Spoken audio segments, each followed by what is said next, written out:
Oh, what's this? TSOP live? What's going on? It's only bloody TSOP live, isn't it? Step What? politics. Step What? politics. Check it out. Be there. You're already there. If you're watching this, you're already there. I was going to say, what? We're already here. Everyone's here. If you're not Here here, already. you're square. There you go. Oh dear. So we've I guess sort of semi-committed to doing we're hoping to do weekly live streams, guys, on Sundays. That's the aim now. You guys seem to really like the last week's live stream. I think it was around the same time as well, wasn't it? I think it was about 8 o'clock. Yeah. That'll be our time then. We'll start dominating that slot. 8 p.m. British summertime Sundays. TSOP taking over. TSOP for the win. Yep. Team TSOP. Hashtag the real TSOP. That doesn't make sense. Nah. Well, I'll forgive you for that one, but nah. Yeah, so we're gonna wait, I guess, just a little bit of a wait. Have a bit of a chin wag, wait for a few more people to kind of jump on board. I was a little bit late on scheduling this one, so you guys probably didn't know that this was happening until either it went live or like 5 minutes before. So we're just gonna wait a little bit and then but there'll be more scheduled in future. So fear not. But take that as like the regular now, 8 p.m. UK time on a Sunday. I think that's a good one. So we've actually come with some topics today. Well, I have anyway.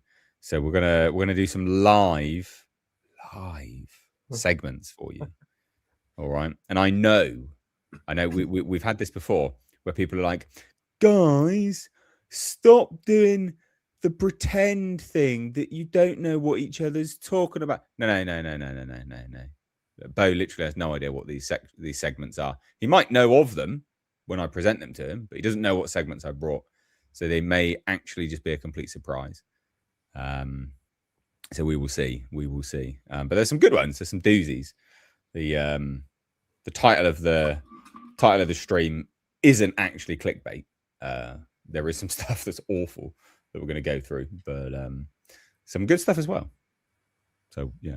Anyway, how was your weekend? Should we do a little normal chin wag at the start? Let's do that. Let's do a chin wag. Good weekend. Yeah, fine, thanks. Yeah, it's always a thing with live streams. People sometimes in the chat. I mean, I've been there myself. I've been in the audience of a chat myself. It's like, why aren't you getting to the thing already? I've been sitting here. I'm waiting, and they're just shooting the breeze for ages. Yeah. There is a reason, though, isn't it? It's to get as few people on the stream before you actually start, because loads of people don't click on it until YouTube sees it. But anyway, so that's why we do that. But weekend was all good. Yeah, no, all good, fine, thanks. Yeah, have a lovely roast yesterday. So yeah, I'm back in work tomorrow. For anyone who watches the Bo Show or watches Lotus Eaters, there will be just a full morning show tomorrow and the full Lotus Eaters podcast in the afternoon at the normal time. Other than like Christmas Day and Boxing Day, Lotus Eaters just don't recognise bank holidays. We work straight through that shit. So anyway, there's that to say. And of course, the regular TSOP content coming out. We've got an interview, haven't we, Nate? Yeah, we do. That's actually that I was going to release that today, but I had some problems on the back end of it with monetization. So that's going to be going out tomorrow instead. Yeah, don't get me started on all of that at the moment. It's been a pain in the ass. So I don't want to talk about it. But yeah, we've got how long was it in the end? Was it over an hour? Wasn't it just over an hour? Yeah, I'll check literally right now. So we've got an interview dropping, because for those that are relatively new, because obviously this channel has ballooned in growth quite a lot. So for anyone that doesn't know, periodically we do interview people, right? They're long form interviews. So the last one is an hour and 19 minutes. That's the interview that is actually scheduled. Well, it's not scheduled yet because I'm still waiting for the issues on the back end, but that's going to be going out tomorrow. So yeah, if you want to have a look through the back catalogue of content, we actually have interviewed people. We interviewed our first interview. It was Steve Laws, wasn't it? I think that was the first interview. Was that the first one? The very first one? Okay. So no, first interview was Edward Dutton. Okay. Professor Dutton, right?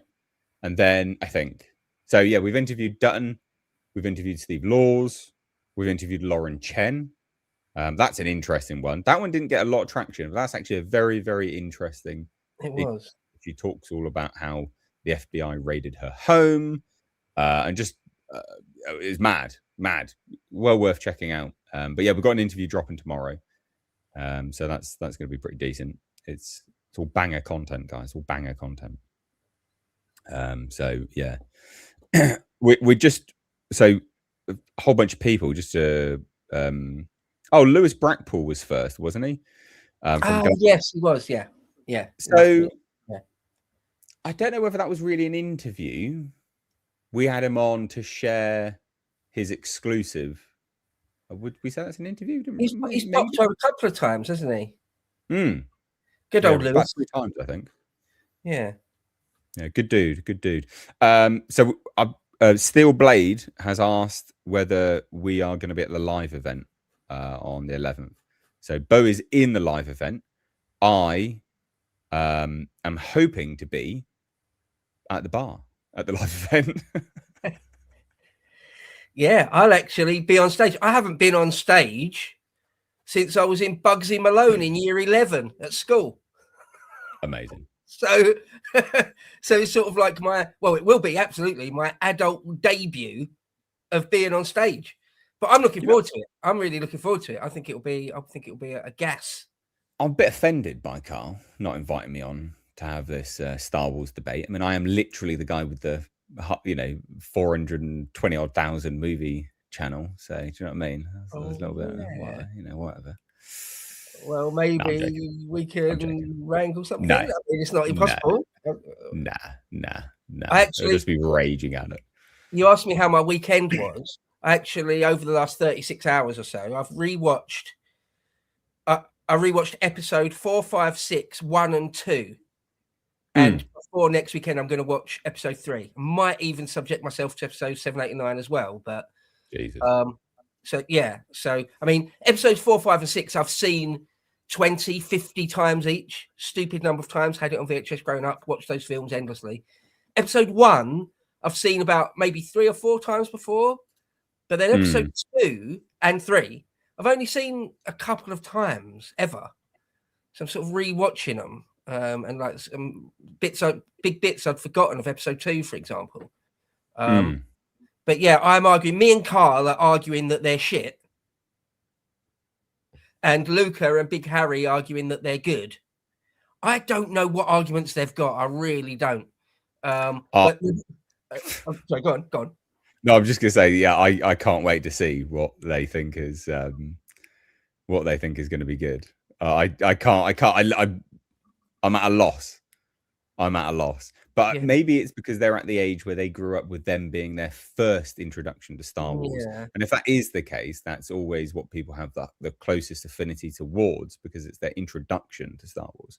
But no, they're fucking terrible. So yeah. Well, because what happened was a few weeks ago, it was actually recorded a fair few weeks ago, but I think only about 2 weeks ago, Lotus City's put out a bit of content where it's Big Harry, Luca, and AA, Academic Agent, Nima Parvini. I think maybe was there someone else, a fourth person on it? I don't know. And they were all talking about and agreeing with each other, I believe, that episodes 1, 2, and 3 are good. And I'm leaving. I haven't watched that myself, and I'm saving that until I've at least rewatched episode 3 before I watch that.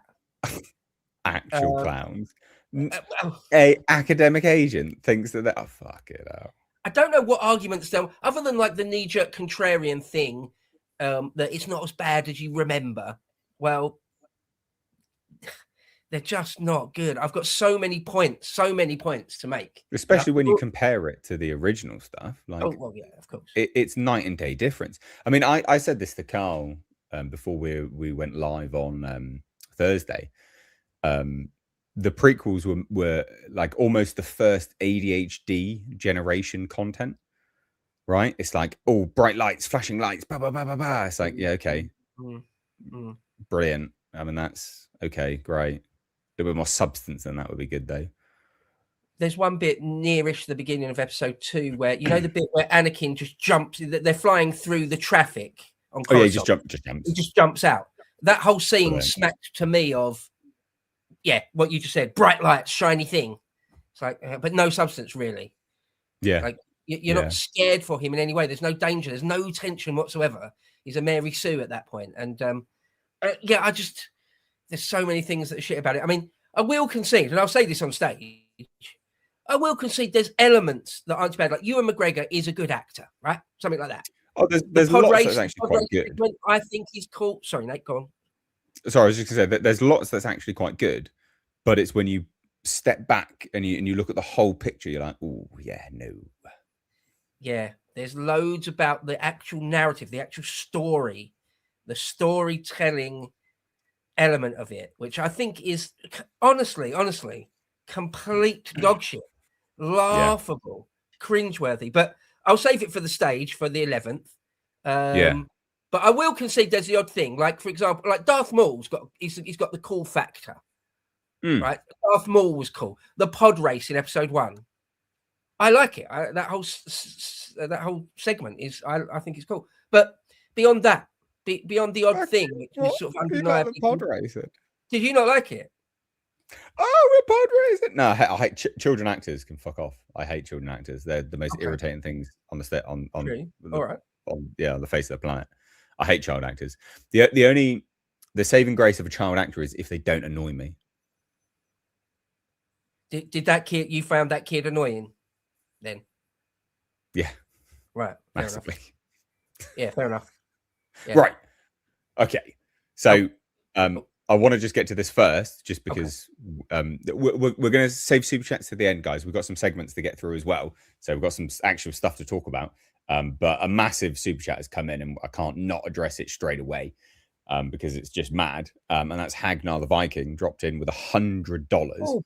So, thank you, genuinely. Thank you, Hagnar the Viking. Boom! What a Chad. Yeah. Thank you. Thank you. Bloody hell. Absolute legend. And just says, "You have awoken." It's 1648. You are Cromwell, leading an ever victorious new model army. You know what is coming to England. You know what must be done. What will you do to save England? Brilliant. Thanks, Hagnar. Yeah, I'm a big fan of the English Civil War. Massive fan. Read loads about it, read loads around it. I mean, if you're an Englishman and a history nerd, there's no way you can get away with not at some point doing a super deep dive into it all. And I love it. I mean, Cromwell, lots of Irish people, Catholics, hate Cromwell. If you're a good Englishman and or Protestant or anything like that. Yeah, he's great. He's great. Oh, he cancelled Christmas. Oh, well, done a million other great things. Anyway, yeah, that one little, yeah, right, yeah, sure. What will you do to save England? Whatever it takes, mate. Whatever it takes is the answer to that question, because it's make some difficult decisions or face a sectarian nightmare, isn't it? Really? So whatever it takes, yeah. But thanks for that, mate. That's a super generous amount of money, dude. Thank you so much. Yeah, that's mad. Thank you. What will I do to save England? Yes. All the things. Yes. All the things. Yes. Yeah, no, absolutely. Yes. That encompasses it, to be honest. Everything. So yeah, thank you. We're going to get to anyone else that is kind enough, of course, to do super chats and ask us questions and things like that. We'll kind of get to it at the end. We spend a long time doing all the super chats at the end, so fear not, they will all be gotten to. We tends to actually end up being the bulk of what we do when we've done live streams before. But I did want to bring some stuff to the table because some stuff dropped, and it means that I can then clip this out of the live stream and put it as its own segment as well, which is always good fun. Just like we did with that Rory Stewart one, which got like good views, which was pretty decent. Yeah, we never So intended to make that segment, did we? We just did it, and then it's Yeah. like you could clip that out and make it a segment, and yeah. So why not 2 birds with 1 stone sort of thing, eh? Yeah, why not? This is how this is how we cook.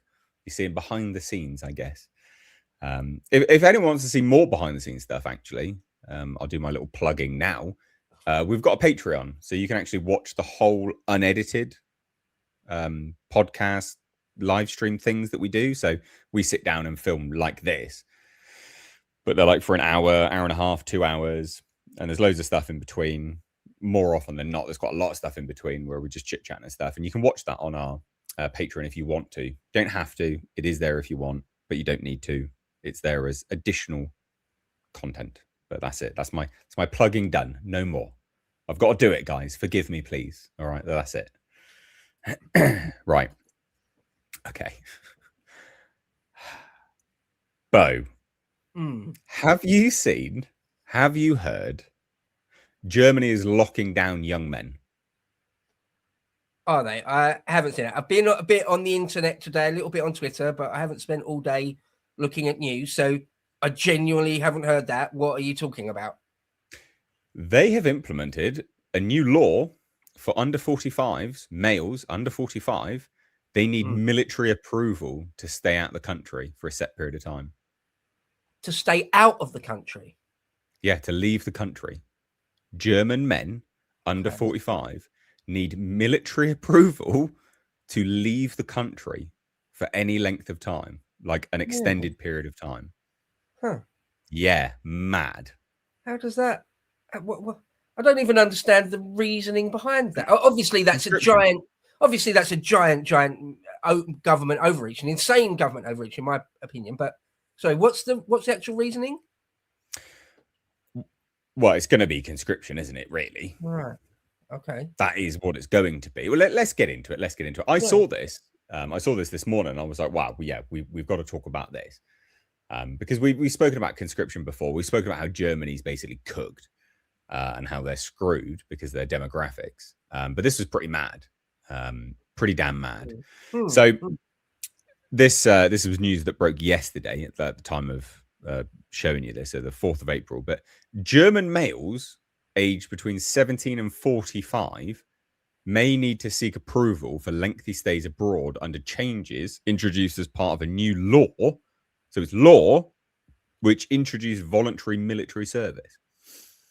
So the Military Service Modernization Act, which came into force on 1st of January, aims to boost defenses following threats from Russia in the aftermath of its full-scale invasion of Ukraine. And in a statement sent to the BBC, I've got another article to look at as well, but this is the BBC had a statement, so it's kind of worthwhile talking about it, which I do think is interesting, actually. Why is the defense minister sending a statement to the BBC as well? Like, specifically, a statement sent to the BBC. But anyway, so Defense Ministry spokesperson confirmed that males aged 17 and older were required to obtain prior approval for stays abroad lasting longer than 3 months. All right. Okay. I'm starting to get the angle then. The German government is thinking, crazily enough, then, their thinking is, we might have to go to war with Russia at any moment, and we need every single man jack of our fighting age men in the country at that moment, if that happens. Yep. Okay, wow. It's mad. Okay. That is pretty mad, yeah. Yeah. Yeah. Especially seeing as it's not 1958 and it's not the Soviet Russia that is going to invade Germany imminently. That's not... It's not 1961. Sure? Do you know what I mean? Like, are you sure? Oh, wow. Wow. It's mental. Yeah, a bit. Yeah, a little bit. Just a bit. So, under the current law, travel approvals must generally be granted, and it remains unclear how the rule would be enforced if breached. So, the requirement to obtain permission had gone largely unnoticed until it was reported by the Frankfurter Rundschau newspaper on Friday. That is a German name and a half, isn't it? Frankfurter. The Defense Ministry spokesman said that the regulation was intended to ensure a reliable and meaningful military registration system, adding, in the event of an emergency, we must know who may be staying abroad for an extended period. All right, then. Okay. It does sound like it very much feels to me like it's something that they would do during the Cold War. It feels exactly like that. Like civil defense. We need to know where all our men are at any given time for civil defense purposes. Fucked up. Yeah, it's pretty fucked up. It's mad. It's absolutely mad. So the statement acknowledged that consequences for young people could be far-reaching, and said that. So they acknowledged that it's bad, but don't give a fuck. Who cares? And said that regulations on exemptions were being developed in part to avoid unnecessary bureaucracy. Oh yes, that's right. The Germans are definitely known, and the EU, in fact, are definitely known for having no unnecessary bureaucracy. Yeah, that doesn't ring true to me. That's bullshit to me. Of course. So the legal basis for the requirement lies in Germany's 1956 Conscription Act, which has been amended several times, most recently last December. So they've been changing it quite a lot, been tinkering around the edges. Prior to the latest amendment, the obligation to report extended stays abroad applied only if Germany was in a state of national defense or mobilization, which it does seem like they're trying to edge towards that being like, well, that's just the state that we're in all the time now, given apparently some things like that. Who knows? Funnily enough, the Defense Ministry official said that a similar provision was in effect during the Cold War and had no practical relevance. Sounds right to me. Sounds exactly correct. Yeah. Are they going to recruit trans women, trans men?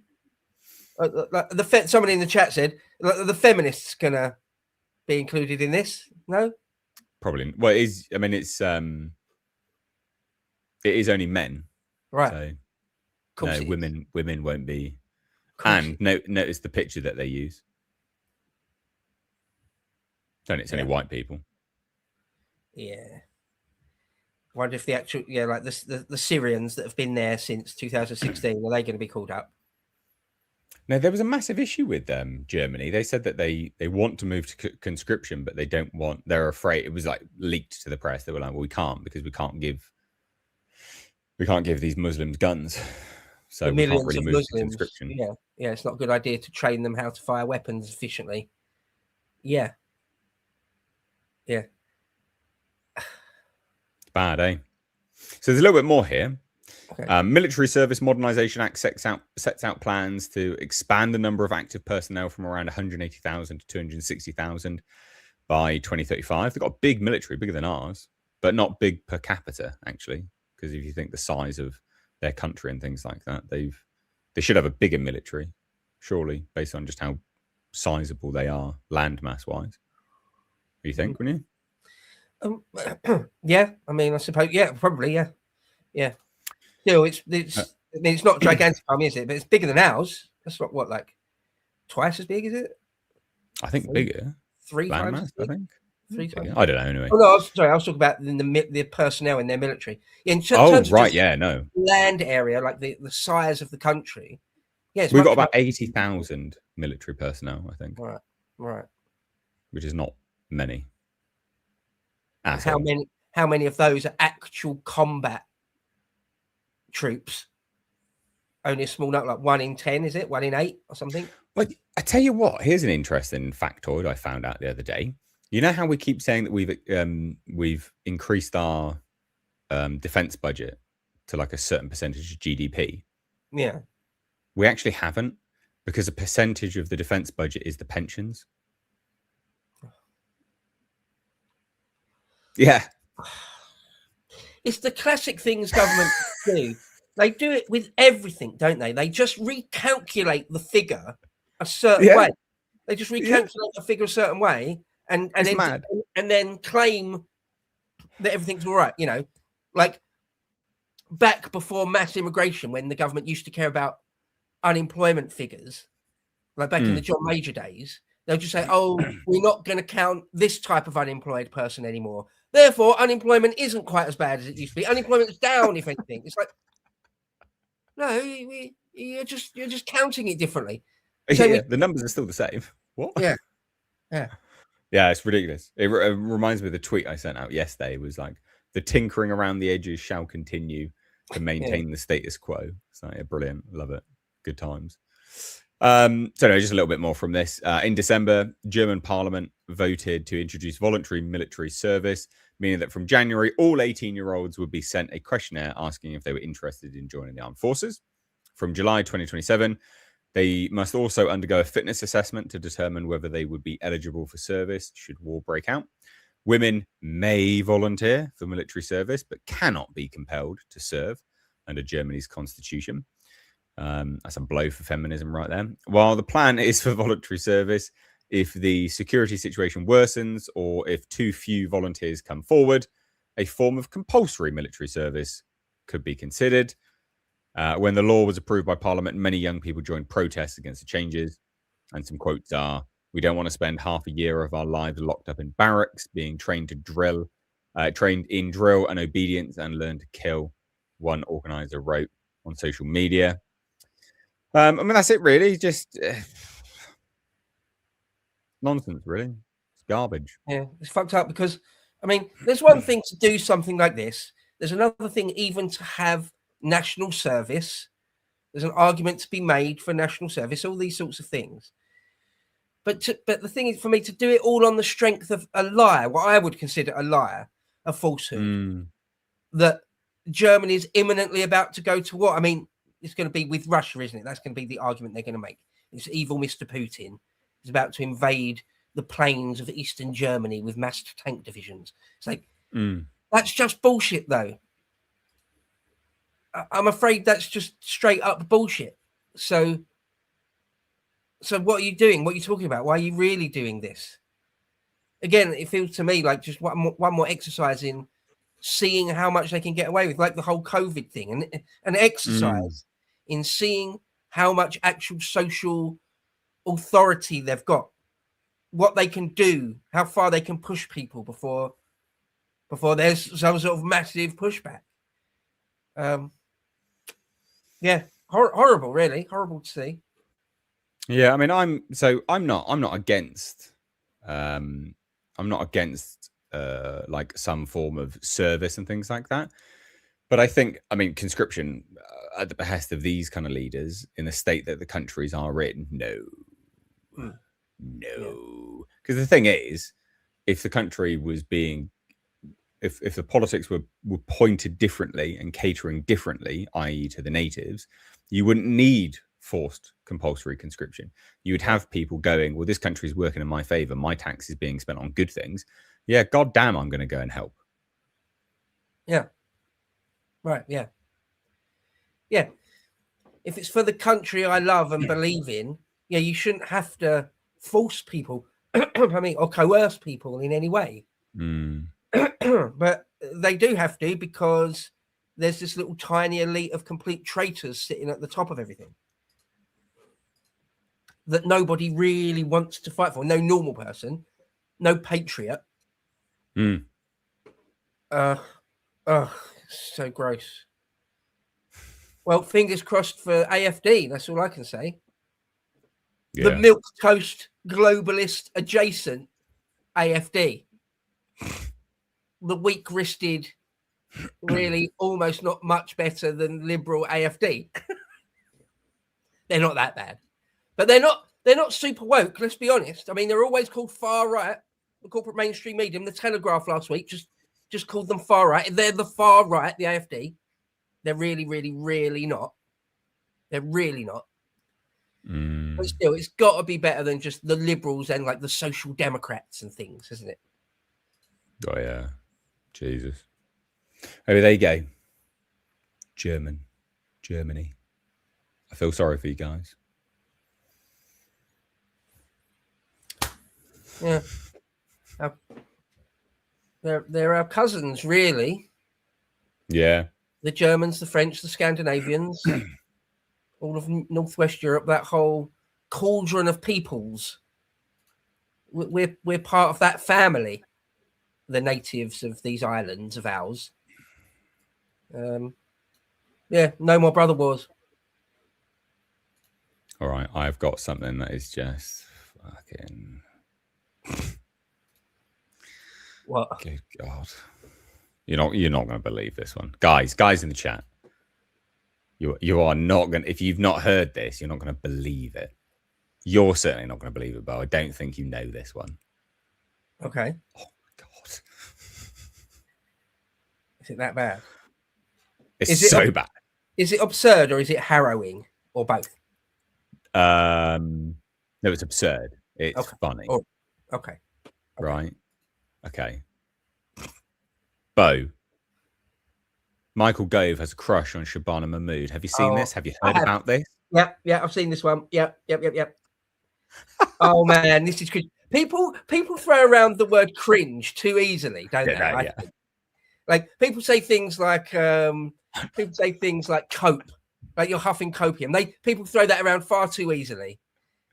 And cringe is one of those. But this, when I first saw it today, earlier this morning or something, today on Twitter, I literally physically cringed.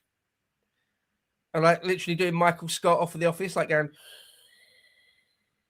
Yeah, what is this? Yeah. This is the state of this. Yeah. Isn't it interesting how all these Tories, I think they've got like a fetish of being like subjugated by foreigners. It is a bit like that, isn't it? Yeah. I've always hated Michael Gove. One thing that it didn't tip me over, I already hated his guts and everything about him and everything he stands for. But quite a few years ago, you remember when Greta came out? Remember when Greta was first on the scene? She was literally, no one had ever heard of Greta Thunberg before, and then suddenly she's a thing on the front pages of the papers and stuff. About that time, she was brand new. They got her into Parliament in some sort of committee or other, not the actual House of Commons, but they got her into Portcullis House, and a few senior MPs were sitting there. There was like Ed Miliband was there, Michael Gove was there, right? And the way they were treating Greta Thunberg, particularly Michael Gove, like he was looking there, like doing the really serious face, like I'm a serious statesman face, like like agreeing with absolutely everything she's saying. This little weirdo foreign Scandinavian kid talking absolute bollocks, and he's sitting there like, and literally a child with fetal alcohol syndrome. Oh, like, she's got a terrible case of that. Yeah, massively bad. That's one of the worst cases of fetal alcohol syndrome I've ever seen. I hope her mum got a bit of help off the old booze. Greta's mum still suffering from alcoholism, is she? No one knows.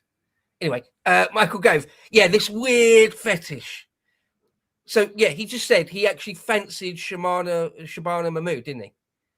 Yeah, so it's mental. He like proper fawned over her. So speaking to BBC Radio 4 listeners, Mr. Gove said he thought Miss Mahmood was gorgeous and fantastic.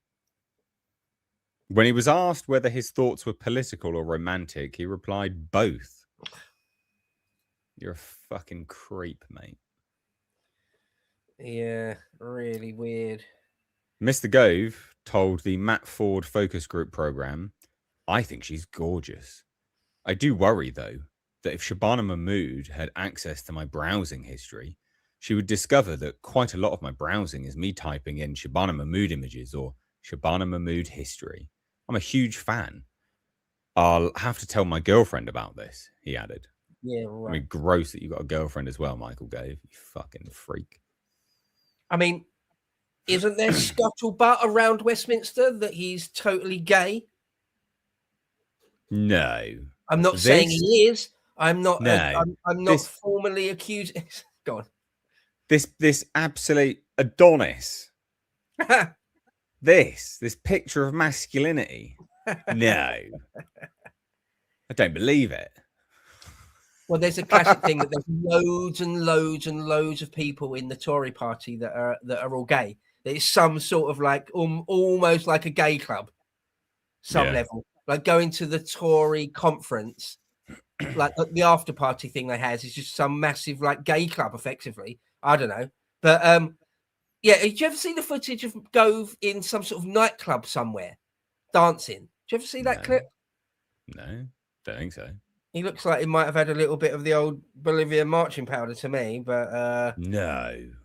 Well, who knows? Who knows? Again, not formally accusing Mr. Gove of such a thing. It's only rumor. It's only suggestion. But yeah, this is Ugh.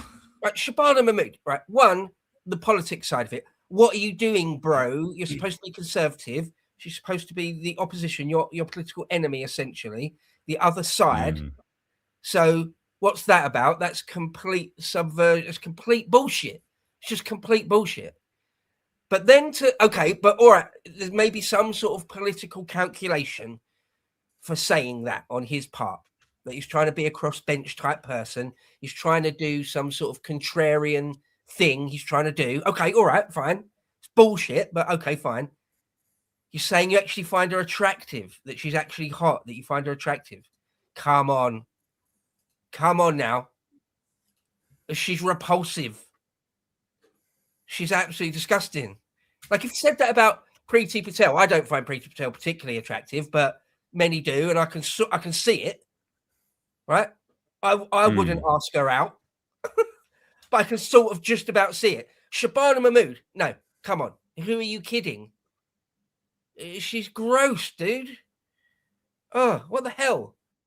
What the hell? What a weirdo. What a freak. What a fucking pob piece of shit.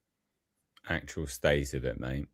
He's tried to say that Shabana Mahmood's going to be like the next leader of the Labour Party as well, which who knows? Fucking hope not. I was about to just pour cold water on that and say as if, yeah, right. But who knows? Who fucking knows? When Queer Starling gets ousted after these local elections, which I think is quite possible.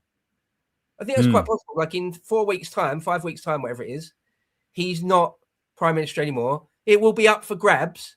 And Shabana Mahmood is one of like what, half a dozen people. What have we got? We got Wes Street in. We got Angela the Ridge Frainer. We've got Yvette Cooper. We've got David Lammy. We've got Ed Miliband. Yeah, and Shabana Mahmood will be in the mix. And who knows? Who knows? It's weird, isn't it? A lot of these Tories have weird foreigner fetishes. Remember there was those articles going around about Kemi, the Yoruba mummy, and things like that, calling her that. It's like, what are you doing? Like, what are you actually doing? Like, you No. What? No. Mad. Actual madness. No, I'm not having that. So, a bit of lightheartedness. I just wanted to bring. Do you remember Pob? Do you ever watch Pob as a kid? Do you see that? Do you know what I'm talking about? What? There was this kids show. It might be just for your time because it was on when I was quite little. There was a kids show called Pob, just P-O-B, Pob. Type it in. Do Google image search for. Pob. Yeah, no, I remember that. Yeah, right. That. Yeah. He looks exactly like that. Yeah. Put an image up for people in the chat or watching it. Might not know, might be foreign, might be too young, got no idea what we're talking about whatsoever. Hold on. Fucking. I've got a. He also looks like a podling from the Dark Crystal. Podling, yeah, he does. Pob. What Look, I mean, it is uncanny. That's uncanny. It's right there, staring you in the face. Okay. Anyway, there you go. A bit of fun. I thought I'd bring a bit of lightheartedness to today. Why not? There you go. Right, cool. Michael Gove, I know that's the end of the segment or whatever, but Michael Gove would be one of those people who I would put on trial for treason. I think he's committed crimes against the state.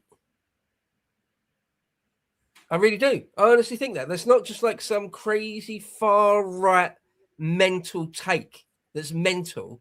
I think there's an actual case to be answered that he put forward policies that have massively contributed to ruining this country.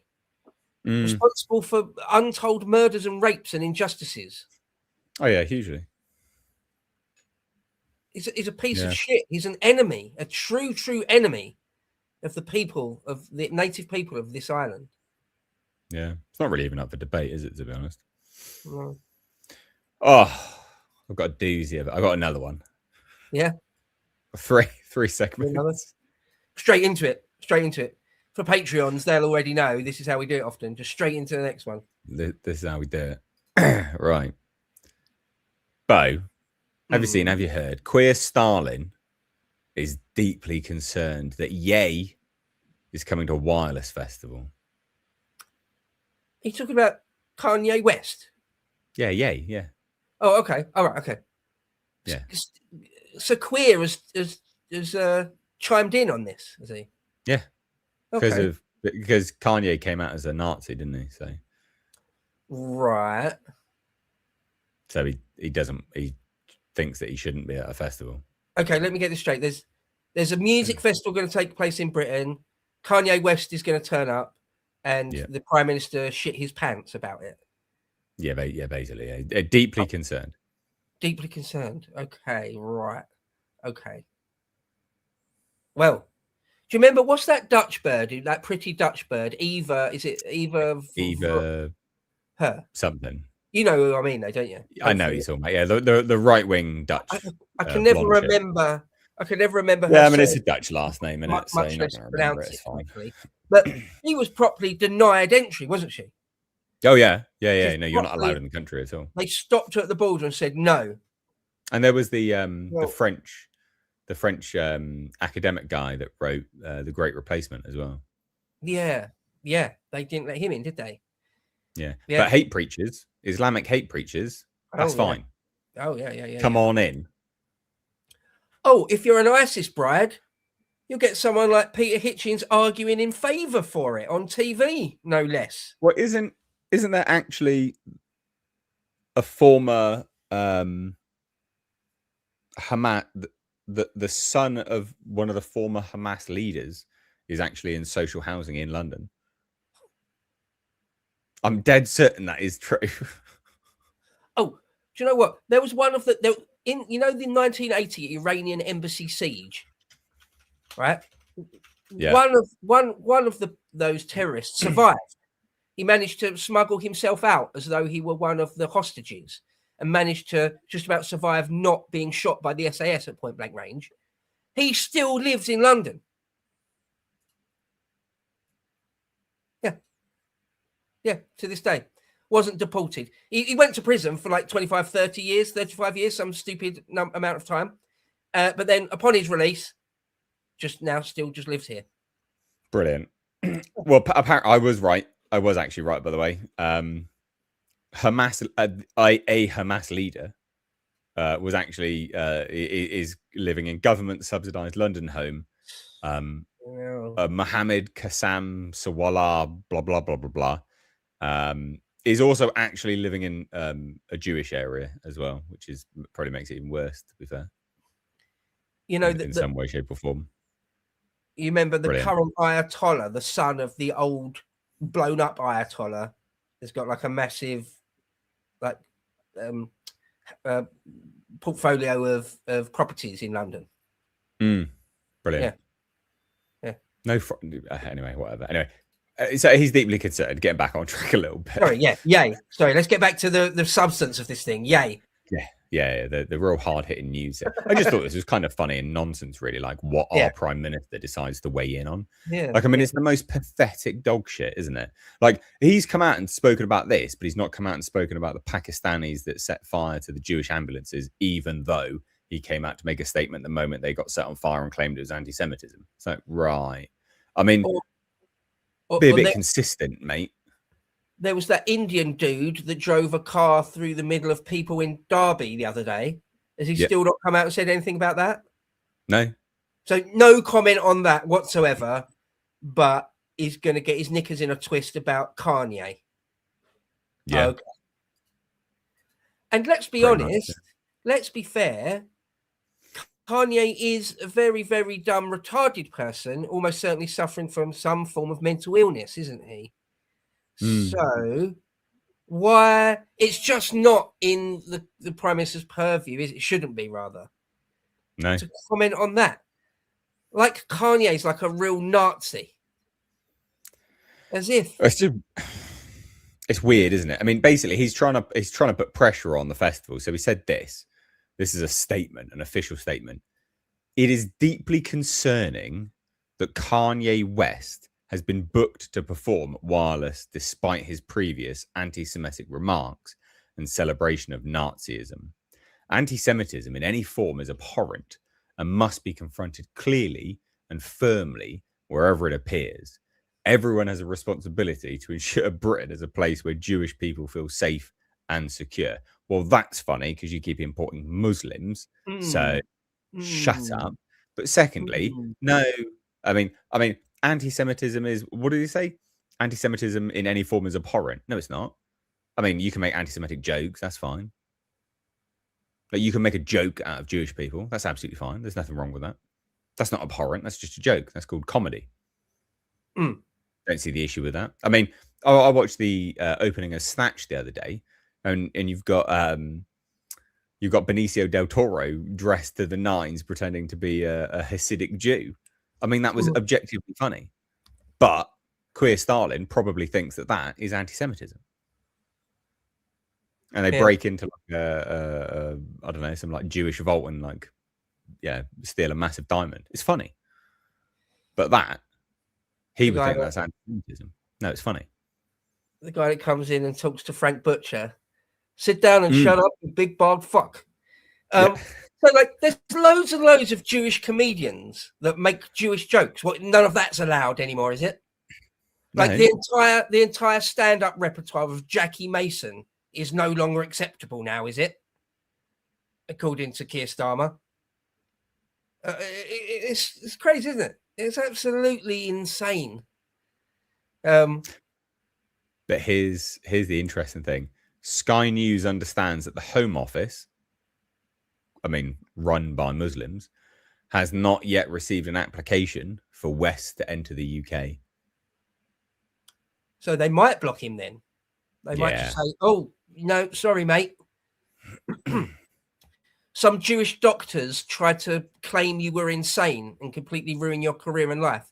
You noticed it. Now you're not allowed in the UK. See how that works? Oh, all right. He did, in January, he did come out actually and apologize. Yeah. So he took out a full-page advert in the Wall Street Journal to apologize to Jewish and black people. He says, to those I've hurt, I'm not a Nazi or an anti-Semite. I love Jewish people. Whoa, okay. You got the memo. He said, in early 2025, I fell into a 4-month-long manic episode of psychotic, paranoid, and impulsive behavior that destroyed my life. I lost touch with reality. Things got worse the longer I ignored the problem. I said and did things I deeply regret. I regret and am deeply mortified by my actions in that state, and I'm committed to accountability, treatment, and meaningful change. It does not excuse what I did, though. So basically, Queer Stalin is like, you can't ever do anything bad and apologize for it. You can't atone for your sins, which is interesting considering he was head of public prosecutions, wasn't he? Yeah. Well, yeah, he obviously got the memo. Avi. I remember at one point, didn't he go on? Who did he go? Did he go on Alex Jones and he started talking about Nettie? He started talking about I think so. Yeah, he went everywhere. He was doing the rounds quite a lot. I think when Alex Jones in like a face, like a full black rag mask thing on, didn't he? I think. Oh. How could his managers and publicists be so heartless to make him go on this apology tour? Well, Pepsi is now withdrawn as a sponsor of Wireless Festival. Ooh. Okay. So it's a pretty big deal. Basically, like they're gonna be forced into like cancelling him. Basically, that's what's gonna happen. I mean, I think that's a foregone conclusion, isn't it? Really? Yeah, I mean, maybe. Well, Pepsi was the main sponsor of Wireless Festival because Right. it's literally Pepsi presents Wireless. They were the main sponsor, and if they've pulled out, they don't really have a festival anymore, do they? Unless they get another sponsor. But yeah, I mean, that's how it works, though, isn't it? That's how it works. They decide you're on their list, and but then what annoys me? Then you got all the nonsense from every other political leader here. Look, fucking Ed Davey. We need to get tougher on anti-Semitism and describing West's planned appearance as extremely serious. It's not. Shut up, Kemi Badenoch. We are seeing a huge increase in anti-Semitism all across the world, and we need to do everything we can in order to stop the rise in hatred of Jewish people. That does not mean platforming people who make anti-Semitic statements or who put out anything that will incite violence and hatred towards Jews. You import Muslims. What are you doing? Yeah. And then Nigel Farage, even he capitulated like a bitch and says, personally, I wouldn't buy a ticket. God, even you, Nigel, even on this, you couldn't just point out the fact that he'd apologized. You fucking weak piece of shit. Yeah. What a weak bitch. You could have turned this into a political win. He could have been like, I believe in the ability to apologize and, you know, turn the other cheek and atone for one's sins. He has apologized. I believe anti-Semitism is on the rise because we keep importing people from the Arab world, and the Muslim, the ideology of Islam is spreading. I think that's pretty clear as day. He could have turned this into a political win. But he chose to capitulate like this. Yeah. And meanwhile, you get like an actual, like, what was it? A Manchester synagogue attack. You remember that one? Yeah. About a year ago. Off the back of that, no discussion about Muslim cultures, Muslim communities, and how they talk about and how they view Jews.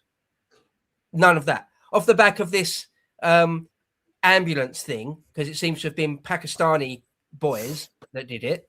Again, doubt we'll hear about the anti-Semitism hard baked into a lot of Islamic thought. No, but we'll pick on Kanye West. Right, got it. Yeah, we've seen clips, haven't we, of Muslims driving round in a car with a loudspeaker talking about murdering Jews, haven't we? Do you remember that one? Remember that one? Yeah. Yeah. We don't get the Prime Minister and the leader of the opposition and the third and the fourth biggest party all coming out making statements all together condemning that particularly, do you? Don't hear that. No. Nope. Not allowed. But Kanye, right. Yep. Got it. I understand.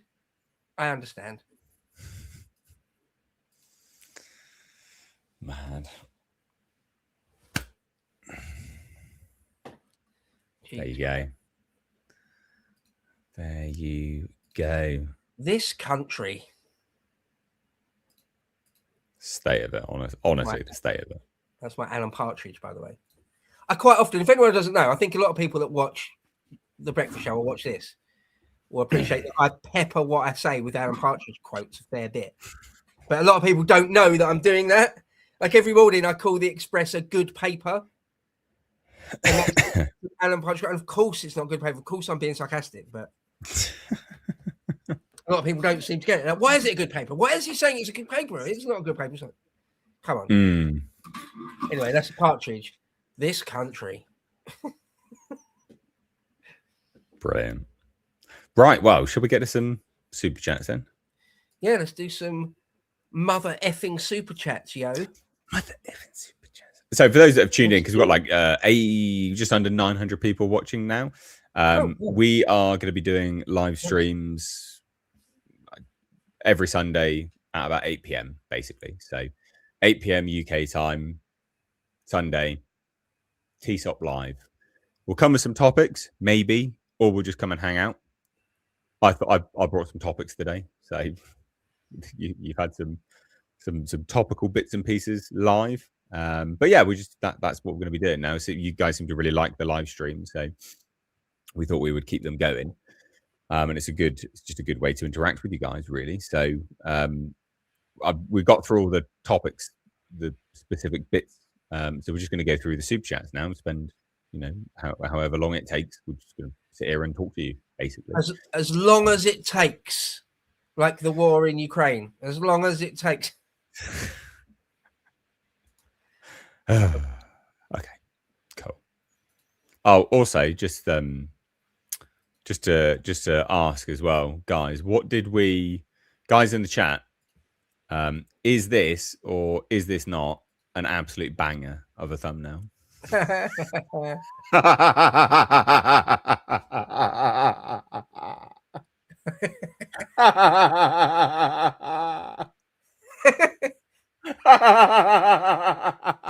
Nate's tickled. Nate's genuinely tickled. Shall I tell people the backstory a little bit? Yeah. So people know that meme of that side doing the face that I'm doing, right? And when it first came out at the Lotus Eaters, people say, like the back office people that make thumbnails say, "Oh, Bo, do that. It'll be so funny." And I was like, no, that's stupid. That's beneath me. I won't do that. There's loads. I've got a good sense of humor about myself, pretty much. Don't mind taking the piss out of myself a fair bit, to be honest. But I draw the line at that. I'm not going to do that. Don't make me do the soy face. All right. That was about a year, maybe even 2 years ago. There's various forms of the soy face, aren't there? And anyway, the other day, we went to take some pictures for this with like a really good professional camera. And for a laugh, in the middle of me doing various different faces, in the middle of that, for a split second, I did that.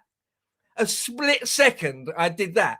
And the guy caught it. He was like, "Shink, got it." I'm like, "Oh no, you've got it now. That's it. That's in digital format forever now." I could have put my foot down and said, "No, I insist you don't ever put that on the internet." But I saw it and it is funny. Like, it is funny though. So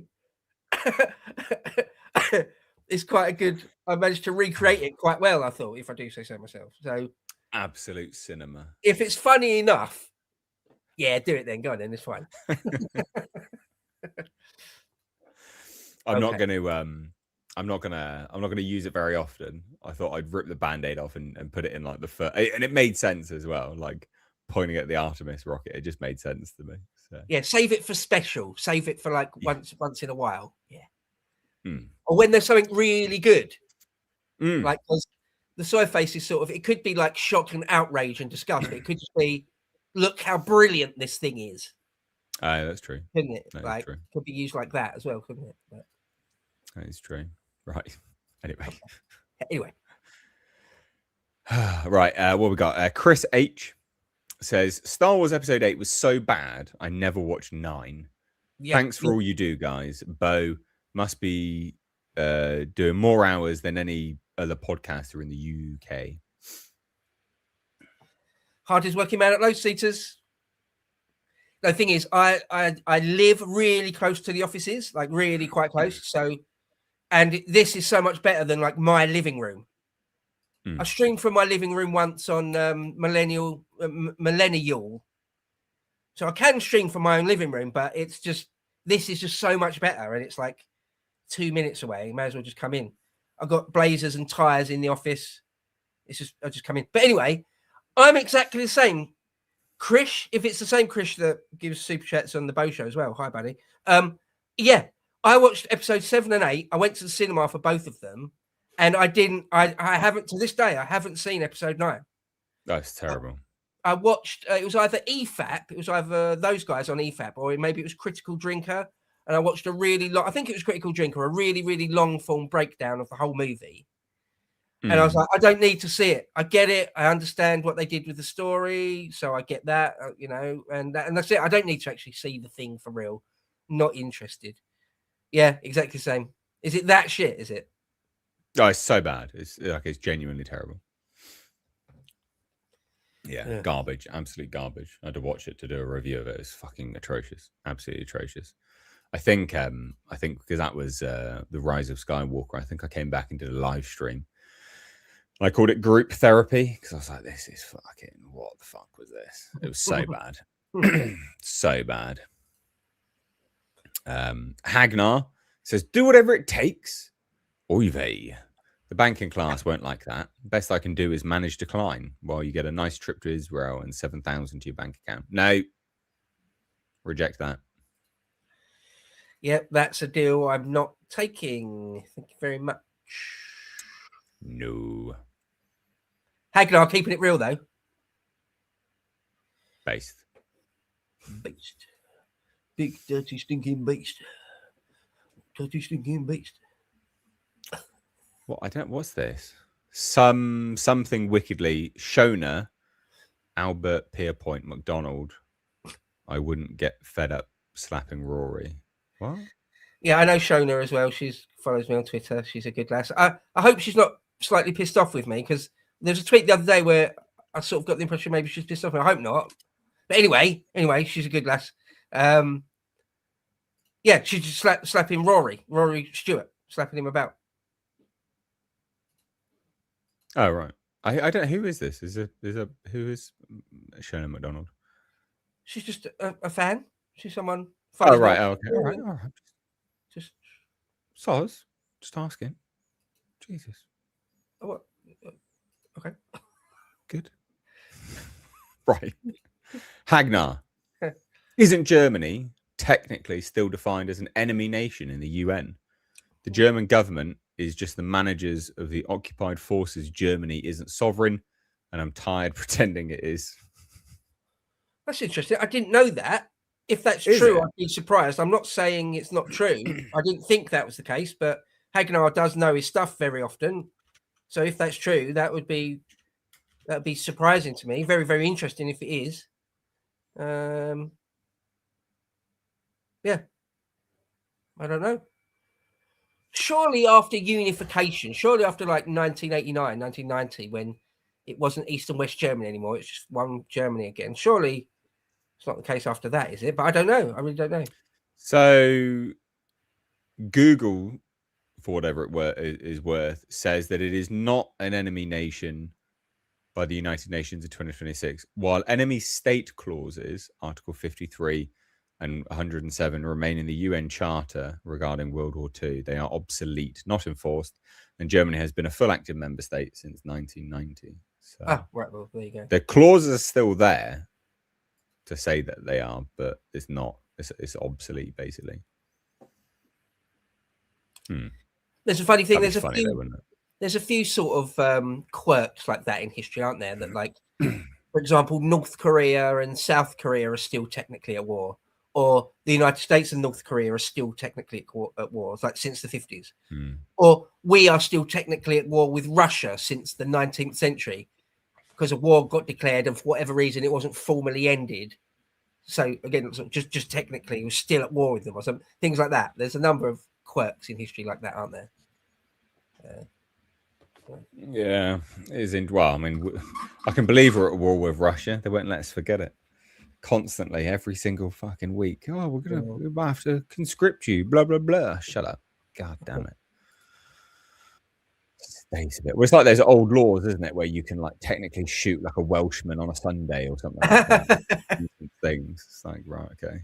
Well, it's against the law to lead pigs through the centre of Leicester. Stuff like that, yeah. It's like a medieval statute that was never removed from the books. Stuff like that, yeah. So, there's some interesting stuff, to be honest. What we got? We got some more Shona stuff. Shona get the Karens scrapping, and Norm Macdonald, Germany fights the world twice. You ever seen that stand-up bit from Norm Macdonald? No. I'm a big Norm Macdonald fan. I thought he was great. He's dead now, isn't he, unfortunately? The late Norm Macdonald. He just done a stand-up bit about how Germany decided to go to war with the whole world. It's a bit American low resolution, but it's funny anyway. It is funny. It's a funny bit. Anyway. Based.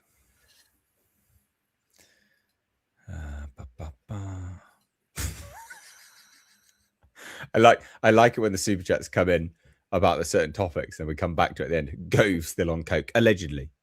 Allegedly. It's only alleged that Michael Gove loves a bit of toot on his own, and then go dancing on his own. Fucking state of that guy. He's such a clown. Weird. I hate the fact that he's basically the puppet of he's the puppeteer of the Conservative Party. That thing is the like Dark Lord of the Conservative Party. Fucking hell, man! How embarrassing. Do you know the stories of when it must have been? I think it was when Cameron. It was either when Cameron first got in with that Nick Clegg coalition, or maybe it was after Cameron won the next general election and the Tories formed a government completely on their own. Michael Gove went round the cabinet office, giving everyone in cabinet his plan for government, and it basically said we've got to be like Blair. We've got to do. It's like the Blair plan, the Blair way of doing government is what we've got to do. What a cunt! It's just mental. What a mental piece of shit! Oh, I hate him. I hate him. He's what's wrong with our politics. He embodies, in one person, everything that's wrong with our ruling political class.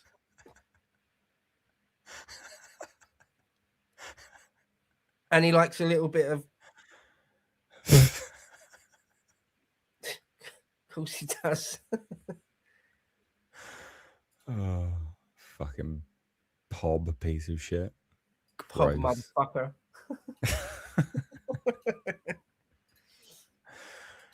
R. Rob or Ross or Boris, like it. Weapons grade simpery from Gove. Yeah, man. Yeah, man. It's bad. It's really bad. It's also the two levels. One, the political side, but the other one is even more absurd. Like, again, if she was remotely, even just a little bit attractive, if she was like a 5, then or 6, then all right, it'd be an odd take. But Shabana Mahmood is repulsive. Yeah, what a fucking gross bastard. Fuck him.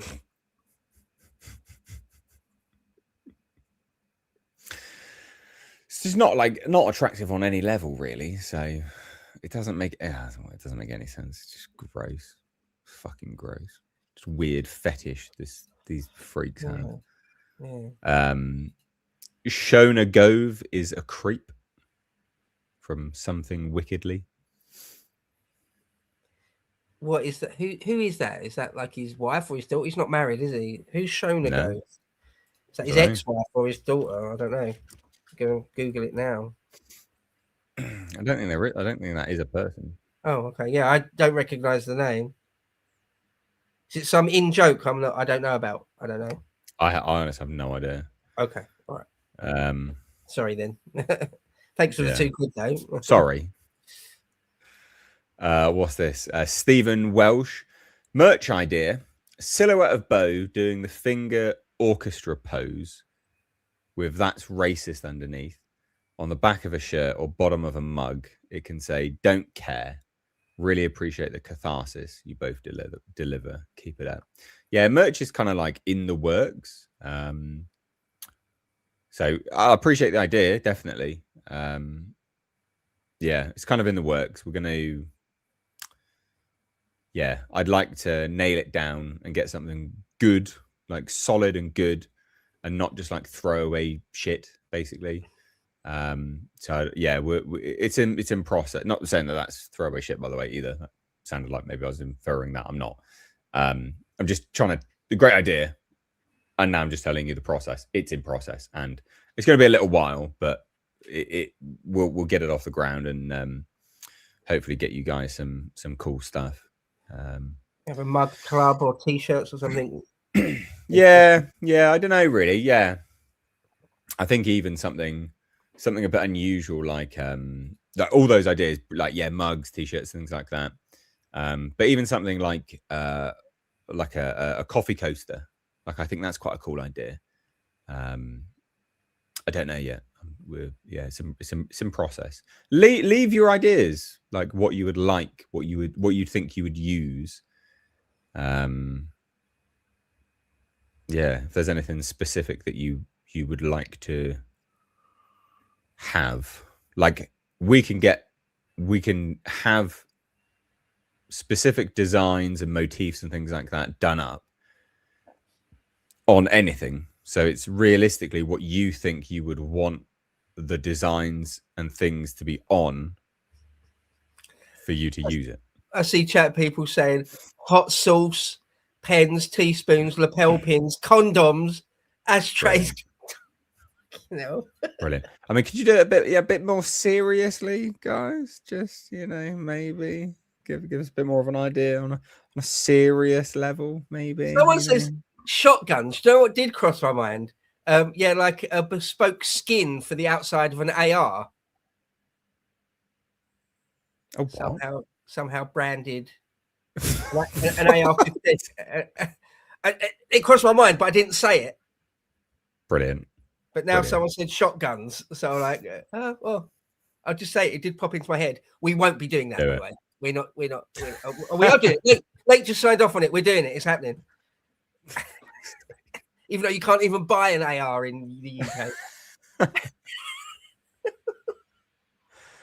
Oh, the tampons for the missus. No, we shouldn't have asked you guys. Yeah. Guys, stop. Your suggestions. I'm getting distinctly trolling vibes from your suggestions right now. Oh dear. Shona wouldn't ride Gove into battle from Something Wickedly. Oh, all of their posts are about some Shona. I see they're just having a laugh with that now. Yeah, because there's another one. Shona queer knows Kanye won't kick his back door in. Brilliant. Appreciate it. Appreciate the Shona gags. Right. Okay. What's this? Hanging on the Viking in Bose, Britain. The trials will make Nuremberg look like a clubhouse. The Nuremberg trials, I assume you mean, not the Nuremberg rallies. Oh, right. Yeah, I just added trials. I think that's no. He said trials. Yeah. No, I'm mucking about. Just to be clear, the Nuremberg trials. I honestly do think. I honestly really do think that there should be some reckoning for these people. All the Home Secretaries since 1997. People like Priti Patel and James Cleverly, and yes, Suella Braverman. Yeah. All these people. They committed a crime against this nation, which is absolutely unparalleled in its entire history. Unparalleled. The number of murders and rapes and untold, unreported injustices that are committed off the back of what they allowed to happen. Unbelievable. Yeah. There was even something came out recently, and it was from a grooming gang victim. I've got to be careful kind of what I say because of YouTube. I know it's another grape. I know it's an offshoot of that word. Grape gangs, I know. Got to be slightly careful. We get close to the line as it is. But there was a report that came out suggesting that a grape gang victim was brought into the Houses of Parliament and basically offered to a senior politician. Yeah. And it's like, right. I did see that story. Okay, that's jumped the shark a little bit. That's insane. Like, is this exactly why, none of these investigations happen and everything just comes up, gets frustrated and nothing ever actually progresses? Kind of sounds like it. I wonder if that particular story will get memory hold real quick, or whether we'll find out who it was and if all the details of it are true. I really wonder. Because if it is true, that's super fucked up and should be looked into and found out and people held responsible, shouldn't it? Yes, absolutely horrendous. It's mad.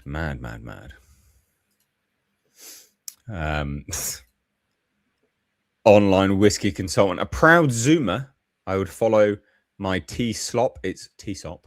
Thank you. We do not do slop here. I'm joking. Some of it is funny slop. Some of it's funny slop, and we own it. Brethren into the fieriest pits of hell, but prequel slander I cannot abide. Sorry, lads. I'm Team Harry and Co on this one. Well, each to their own. That's all I can say. A genuine thank you for the 10 quid there, dude. But yeah, I mean, I've got to disagree with you though.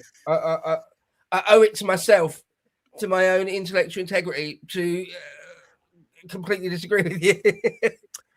I'm just gonna go on a limb and say thank you, but I'm guessing you just watched them first, and you just didn't know any better because that was your introduction. That's what I'm gonna say. No nastiness. I think I'm not 100% sure about this, but I think we're going to be recording the live show, and at some point it will go on the internet. It might be behind the paywall. I've got no idea. I don't deal with any of that stuff, but at least that Star Wars thing, that Star Wars debate we're going to do, probably will be half decent, like internet. Like it'll be good enough for to put out as a piece on the internet. I would have thought. So. There's going to be some good people attending this. Sorry? There's going to be some cool people attending this live event. I got messages from like other people just in the sort of online right-wing commentary space, which was cool. Oh, cool. Yeah, that'd be great. Yeah, I'd like to meet her. There's loads of people in the online right sphere, whatever you want to call it, the distant right, whatever it is. Loads and loads that I've never met. Never even really hardly interacted with. And I would like to. Yeah. So that would be cool. If we bump into a few people, that'd be great. Yeah. Looking forward to it. I'm genuinely looking forward to it. Yeah, it'd be good fun. We've got Dolphy Face sent in £5. Says top stuff. Catch you Saturday, lads. And based State of Politics viewers. I'll be the one in VIP with a bright jacket. Why are you wearing a bright jacket? Give me a tap and I'll get the pints in. Nice. Thank you very much. I will never request pints from anyone. So I'm not gonna give you a tap to request pints to get in. I think I'll be by the bar, and if perchance anyone wants to get me a pint, then that's on you. No, it'd be much appreciated. But no, cheers for the offer. Also, I don't drink beer, or rarely. You have some beers around mine. Yeah, I like a nice cold, like blonde lager on a really hot day, just one or two. But getting pissed on 6, 7, 8 pints of beer, no. What are you going to be drinking then? I can't be doing that. Oh, I don't mind rum and Coke, or just rum with ice in it. But no, I like a beer. I like a nice beer, but I don't get drunk on pint after pint after pint of beer. I don't like that. No, I just throw up, and then I get a hangover the next day. That's not fun, is it? Lovely. Whereas whiskey or rum, I can keep packing away, and it's all right. So, anyway, that's me. Fair. I don't mind a beer. I'm more of a wine drinker than beer. I do like a beer, but I'm more of a wine drinker these days. Like a good bottle of wine. Love a good bottle of Saint Emilion Grand Cru Bordeaux. Love it. Grand Vin de Bordeaux. Oh, red wine. Red wine. Yeah. Red wine gives me a headache. I'll tell you what's good though. What I do love is what? I do love red wine. It gives me a headache. Can't drink beer either. Gives me a headache the next day. It's like, God, is anything? Just literally just spirits for you then. Yeah, spirits. But I do like champagne, but you just got to be really careful with it, right? Because a couple of glasses, you get all lightheaded, you get a buzz, and it's nice. And then a few too many, and it's like it zones you out. So champagne, I love champagne, but you've got to drink it carefully. I find. Got to pace it. I'm not a Yeah. massive fan of champagne. I Oh, don't you like mind it? champagne. Oh, I like it. It has to be a very good champagne for me to be interested in it. Like a lot of it's like I don't know. Like I like a Blanc de Blanc champagne. That's nice. Blanc de Noir is nice. There's actually a really good Wiltshire Blanc de Noir. It's really nice. But yeah, anyway, we're talking Funny, too much in about fucking wine oh, and shit. one last thing. Now you mentioned Blanc de Blanc champagne in Casino Royale, the original early 1950s James Bond novel, the actual novel. Mm. In that, he says the best champagne in the world is a Tattinger Blanc de Blanc. Yeah, no, I agree with that. That is a very good one. Well, there you go. That is a very good one. Would recommend it. Laithwaites. Yeah, I think you can get that actually from Laithwaites. As I say, Tattinger nowadays, you can go down Tesco's and get Tattinger. I'm sure it's not like the 1930 something vintage that he was talking about in Casino Royale. No, but nonetheless, Tattinger. What's this? Ash, what do you guys think Queer Stalin listens to? Yeah, nothing. Nothing. Yeah. I bet he's the type of person who doesn't really listen to music, doesn't really watch films, doesn't read any novels. I think that's the type of person he is. I don't think he listens to anything. I would have thought. The nothing man, isn't he? Yeah, really, for real. Yeah. Empty, vacuous. He's an empty vessel by which political leaders can kind of puppeteer him. I say political leaders, like behind the scenes, the sort of puppeteering people. Again, like Morgan McSweeney and Mandy. That's all he is. Fucking absolutely vacuous, empty piece of shit. Charisma vacuum as well. God. Can you imagine being in a room with Queer Stalin and having to listen to him drone on about utter bollocks? You just be like, God, shut up, mate. He's the exact opposite of the sort of person I find interesting. I love people where you can say something, reference something, ask them something obscure, something interesting, and they've got something to say back. Something. Mm. I'm pretty sure you do that with Keir Starmer, you just won't get anything. You just won't get anything back. Yeah, he's a very, very underwhelming man, let alone as a politician, as a man. Mm.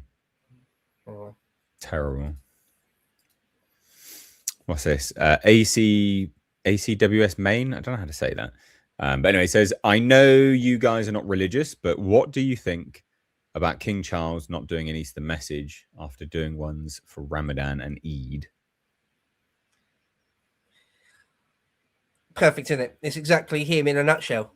Yeah, he's abandoned his role, essentially, head of the Anglican Church, as a Christian monarch. He seems to have abandoned that role. It's a dirty piece of shit. Charles Saxe-Coburg Gotha, half German, half fucking Greek or whatever.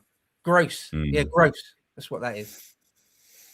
I will say that I agree with everything you've said, and I agree with everyone that's saying he's converted, right? Like, I agree with all of that. However, the Easter message actually isn't something that they do typically. Like, as a point of convention, like, it isn't a thing that monarchs do. It's not the norm for them to do an Easter message. It's actually quite unusual for them to do one. So, what? But in the context of that, he has taken it upon himself to do religious messages on Ramadan and Eid, though. So you would. So by that rationale, you would think, okay, we'll get one on Easter then, will we, Charlie? No, but sorry, go on. No. I agree, because I guess that almost it goes a step further, doesn't it? Because he's stepped out of, although that's not convention, he stepped out of what convention would normally be, and he's creating new conventions specifically for a new religion that he shouldn't actually have anything to do with. He should be holding it at arm's reach because he is the head of the church.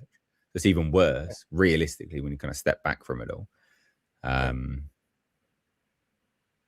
Yeah, terrible. All of it's terrible.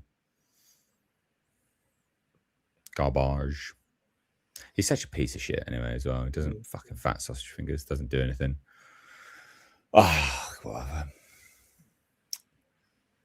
Whatever. Terrible guy. Didn't we have these conversations before where you said that you're a lukewarm monarchist? Yeah. Is that right? And then I said, I think I said, just do away with them all, or just wait for like one based one to step up. But I don't think we'll ever get it.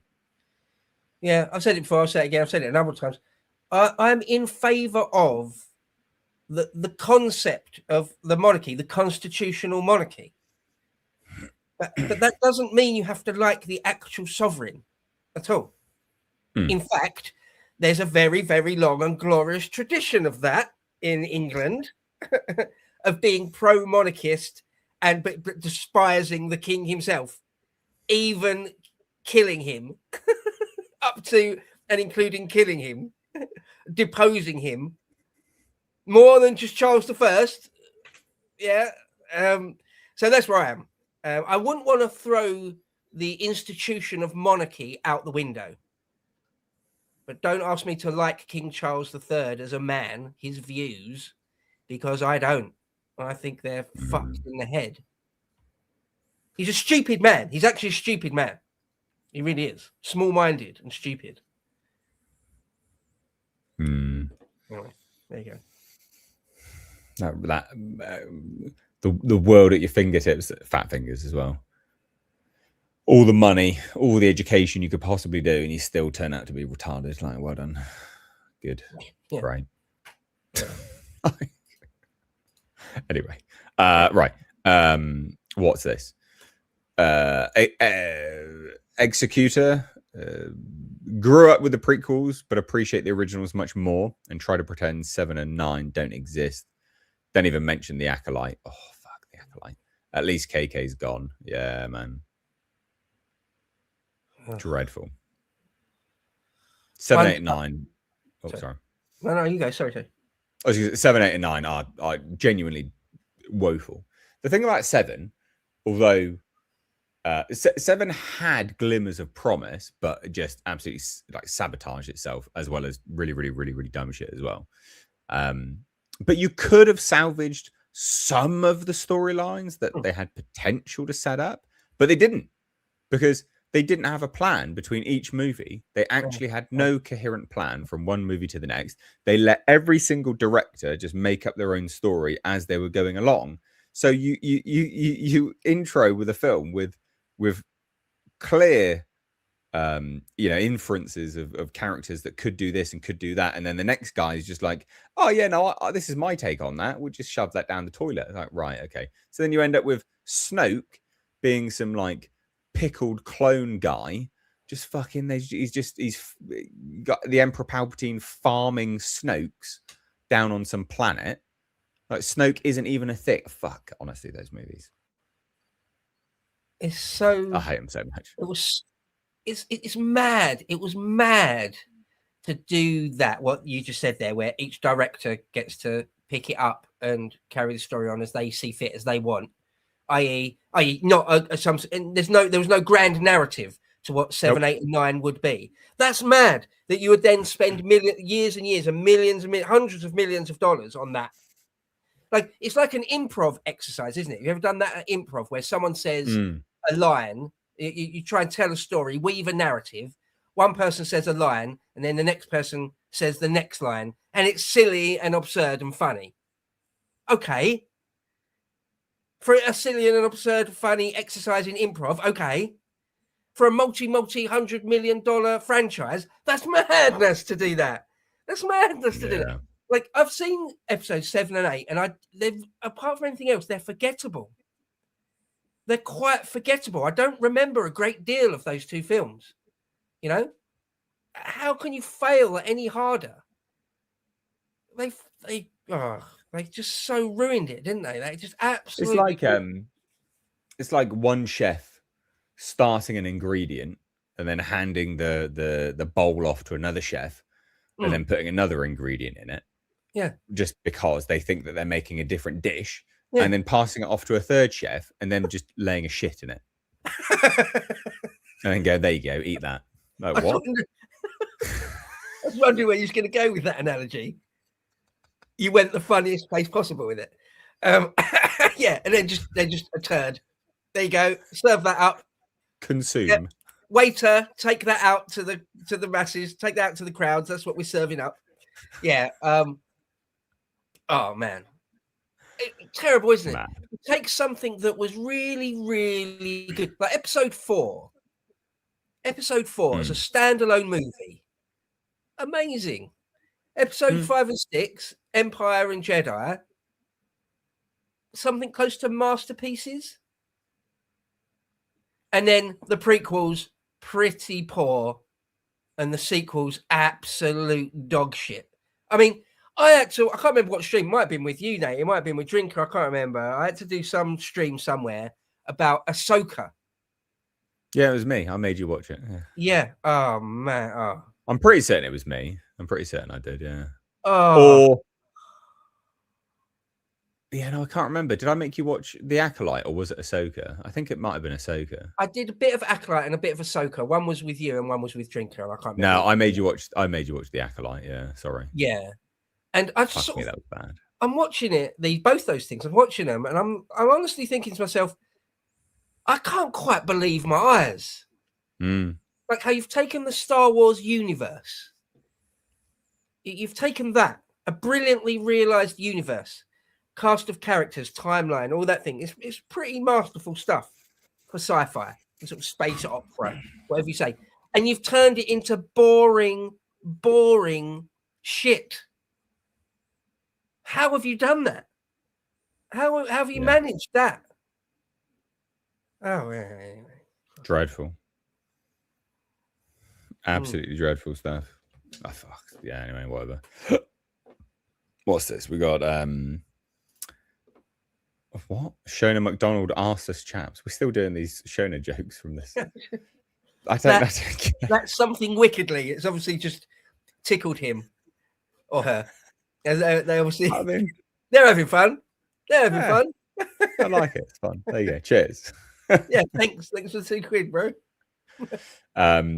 Chris H says, I always like the idea of Bo's Britain merch with offensively based takes. Yeah, it's possible. That is possible.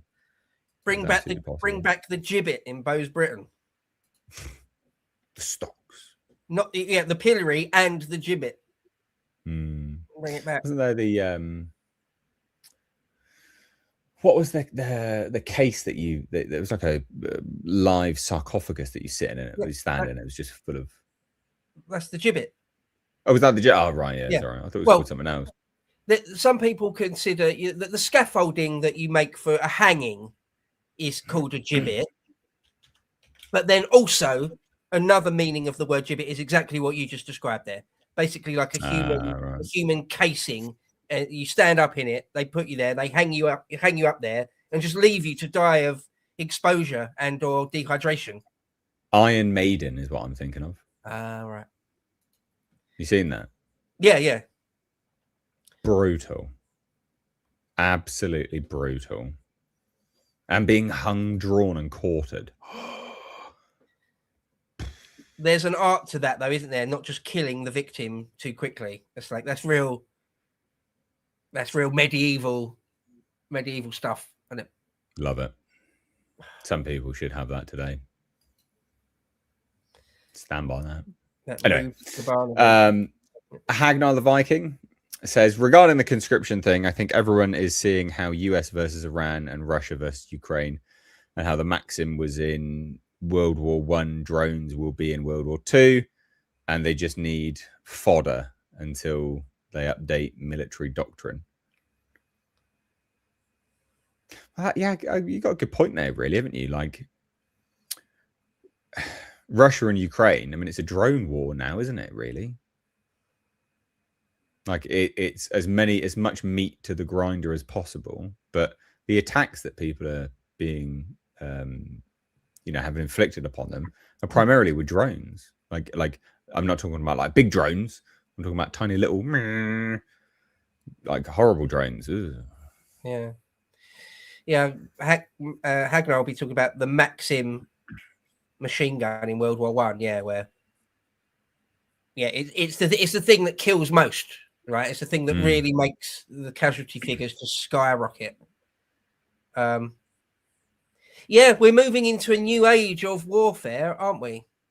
And it will be drone and anti-drone warfare, not just the big Iranian-style drones that are like a small aeroplane, but the more Russian-Ukraine ones that are like those little quadcopters with a tiny little thumbnails worth of C4 on it, and they just fly straight into you, an individual person.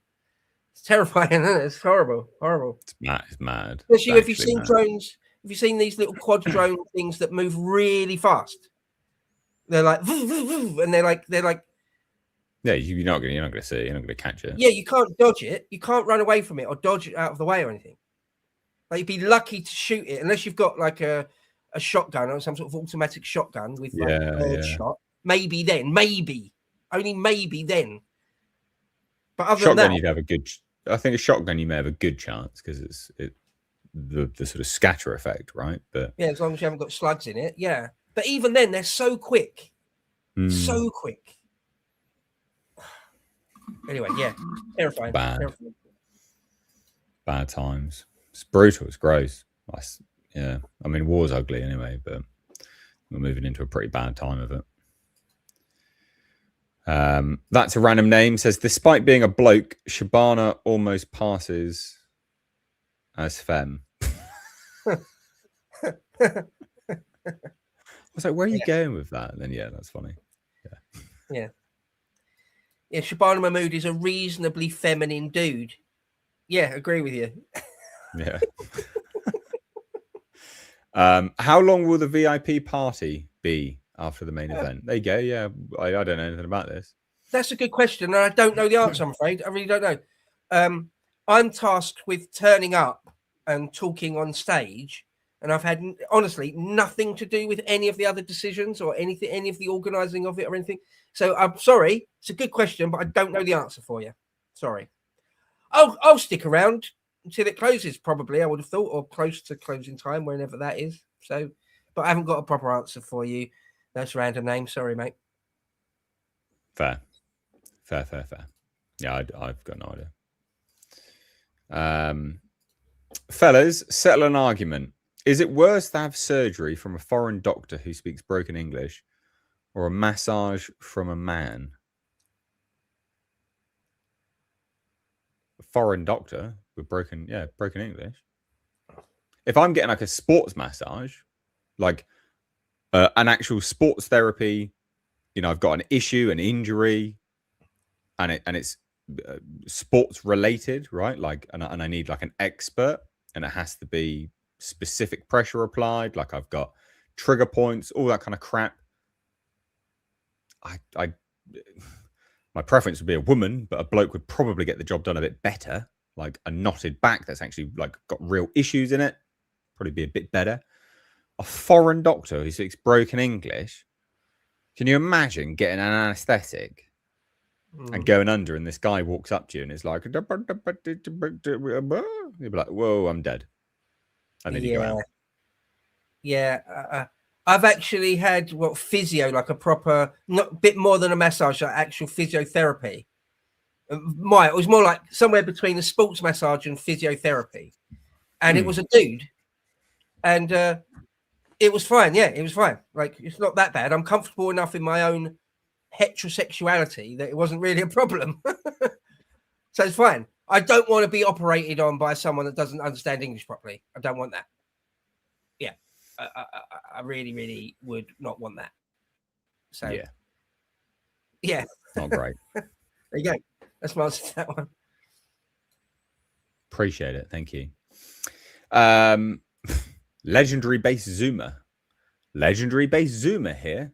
Sadly, VIP sold out for Saturday, so won't get to meet you guys. Any advice for a 24-year-old wanting to help with Restore? Well, you don't need the VIP to meet me. I'll just be at the bar. So I'll just be around. And I'll also come down for a bit, because that whole VIP area concept, once again, nothing to do with me. But I'll come down there and I'll come down out of there. Apparently, it's upstairs, and speak to people that haven't got a ticket. I'll happily do that. So, yeah. Anyway, restore. Yeah, wherever you are, you need to know what constituency you're in, and then try and find. It's just a Restore Britain email address for just inquiries. Email that, find out if there's anything being organised in your area, and then go to the meeting. You've got to turn up. You've got to find out when the meeting will be and turn up. And if there's nothing in your area, consider starting it yourself, or go to the nearest one. Go to the nearest one. But you've got to be proactive in finding out where the next meeting is, and then turn up to it, and then take it from there. Once you meet real people in real life, then you can ask all the questions you want, right, at that point. So that's what I'd say. Yep, second all of that. Absolutely second that. Can't really add anything to that. Hagnar says King Charles should live up to his name, and then also says, could queer even assemble men at arms to defend a parliament? What was the first bit? Sorry, I immediately forgot. King Charles should live up to his name. Right, okay. And then it was just, could Keir even assemble men at arms to defend Parliament? Yeah, well, it wouldn't be Keir himself. Keir can say to the Ministry of Defence, say his Defence Secretary, he can say, I'm asking you to ask the generals to get some men. So he can do that. Absolutely can do that, yeah. Whether it wouldn't be all that quick, I wouldn't have thought. But yeah, he can do that. Yeah, he's in control. Or should, in theory, of all that. Yeah. Yeah, I mean, I don't think Keir Starmer isn't exactly like rallying troops. That's for sure. And I think he can't personally do it. No. Right. Yeah, he's not. Yeah. And you can't really. I don't think Keir Starmer. I think if say like the worst case scenario ever happens, and like I don't know, civil unrest occurs, Keir Starmer isn't exactly going to be top priority for a lot of people, even in the military. I think people will be like, no, I've got other things to worry about given the situation. Yeah, I'm not sure if the person in the chat was responding exactly to this. They said, no, he can't. Well, you're wrong. In fact, it is quicker than that. He can call a Cobra meeting. The Prime Minister can call a Cobra meeting and he can say, I want certain troops to do this or that. He can do that. He absolutely can do that. So I don't know why you're saying you can't, if that's what you were saying. But anyway, yeah. So, for example, there was, when we had the Olympics, they feared, because it was in 2012, they feared there might be some sort of terrorist incident, and they just got a few troops out to put on the streets. And I think they even put like anti-aircraft missiles on the top of flats nearby, stuff like that. Yeah, the Prime Minister can call a Cobra meeting and ask for that. Oh yeah, someone else in the chat said, yeah, like the way Maggie Thatcher, call a Cobra meeting, get the SAS down here now, this afternoon. I want a squadron of SAS men here now. Yes, the Prime Minister can do that. Yeah. So there you go. All right.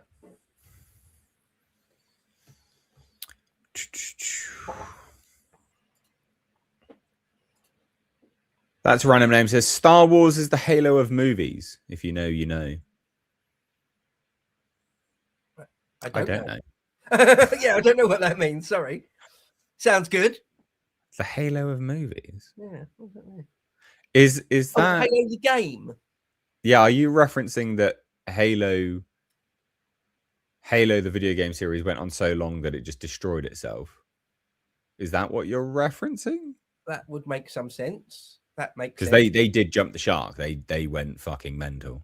Right. That would make sense. I think that's what he's referencing. I thought he was talking about an actual, like in Christian iconography, a halo. But no, the Halo the game. Right, okay. Yeah. I played quite a lot of Halo 3. Shows how old I am. Halo 3 on the Xbox. Remember when the first one came out and it was like Get this on Xbox. Xbox was the big thing. Ah, oh, so good. Yeah. He's not in the chat telling us what he meant, so I've got no idea. Okay. Cheers. We could be way off. Yeah. Anyway, Shona was a merch idea.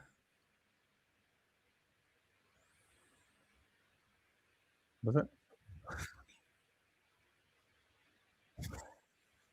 Okay. I don't get the Shona thing. Yeah, I'm increasingly not getting it. Yeah. I feel like I should, but I don't have a clue. Yeah. Persistent though. I like it. But I've got no idea. But cheers. Nate, what are your favorite films? Good question. I don't really have like favorite films. I've got like films that I'll rewatch. Superbad, love Superbad. Think Superbad's brilliant, so funny. Hellraiser, love Hellraiser, great film. Scarface, I think Scarface is like the ultimate rise and fall of a man consumed by desire and drive, and succumbs to sort of like hubris, I guess, to a degree. Love Scarface. Scarface is one of the best films of all time and has one of the most incredible soundtracks of all time. It's amazing. Fucking love Scarface. Depends what mood you're in, doesn't it? Yeah, true. Like having one favorite film of all time, regardless of what mood you're in. It's like, no. Yeah, I don't have that. Yeah. I've got films like Predator. Rewatch Predator. At least once a year. I'll rewatch Predator once a year. Aliens, the Alien series, I will rewatch, like Alien and Aliens. And then normally what I will do every few years is I will have I will do like a marathon. So I will watch like Alien, and then the next day I'll watch Aliens, and then I'll watch Alien 3, because Alien 3 is kind of a guilty pleasure for me. And then I've got to get drunk and watch Alien Resurrection, because it's fucking terrible. So I do that every few years as well. So yeah, that's sort of, I like a lot of films, but no like favorites. What about you? You got any favorite films? Oh, I like Rear Window, Alfred Hitchcock. I like The Duelists, Yeah. The Man Who Would Be King. There's so many. There's so many great films. Yeah, there's just so many. Nice. All right. Sir Keir Stormtrooper says, what do you think about Max Stenner in Restore? There you go. Who's that? Is that redhead kid? Yeah. I mean, not ideal, but apparently he's not anyone important in it. Apparently he's just like an organizer person. It's not like he's the chairperson or anything. But yeah, not ideal. I wouldn't want. I wouldn't really have picked him for anything. But then again, I don't really know anything about him, to be honest, other than the odd thing. But the odd thing I have seen does look not ideal. But anyway. He's just a branch organizer. He's a nothing person, basically. So he's no one of note in Restore at all. I would not worry. It has been noted, put it that way, from what I know. Can't say anything else. But it's been noted, and it is in people's peripherals. People are aware. There you go. Mr. Dicky Bingo says, anything with Jar Jar Binks is wrong. Jar Jar Binks, rewatching it just yesterday, episode 1 yesterday. I was like, I sort of can't. It's like, really? Wild, isn't it? You've created this character. Really? Yeah. Wild. Mr. Dicky Fucking Bingo. wild. Always on the money. Hagnar the Viking says, how many ladies is Bo bringing back home? Place your bets, lads. Well, A brace, at least. There you go, Now, ladies. I'm spoken for. In all seriousness, I'm spoken for. But yeah, I mean, you know, but I do have to beat him off with a stick, you know.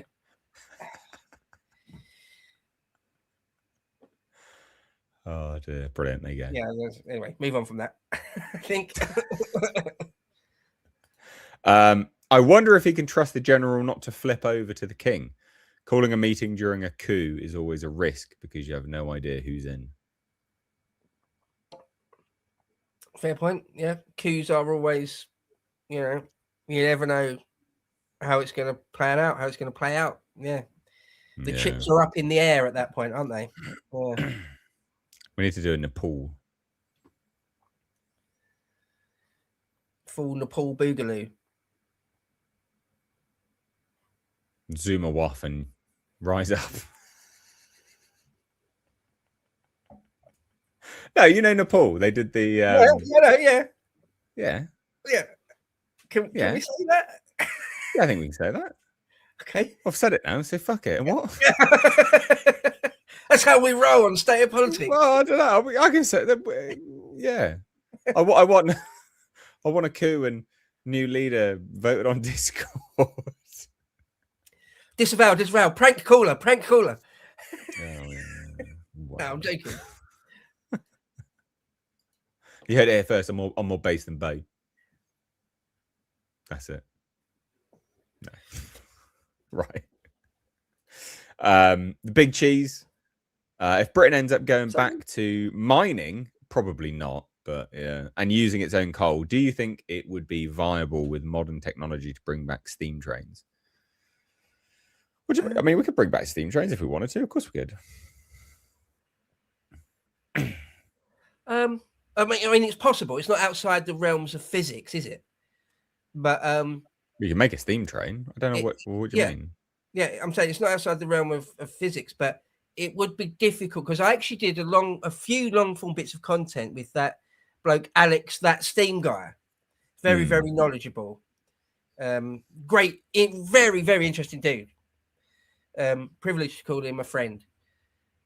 He talks about how it's not as simple as that though, because you need almost a whole country's industry to be geared towards doing that. If you're going to start mass producing steam trains again, it's not like you just build one steam train factory now.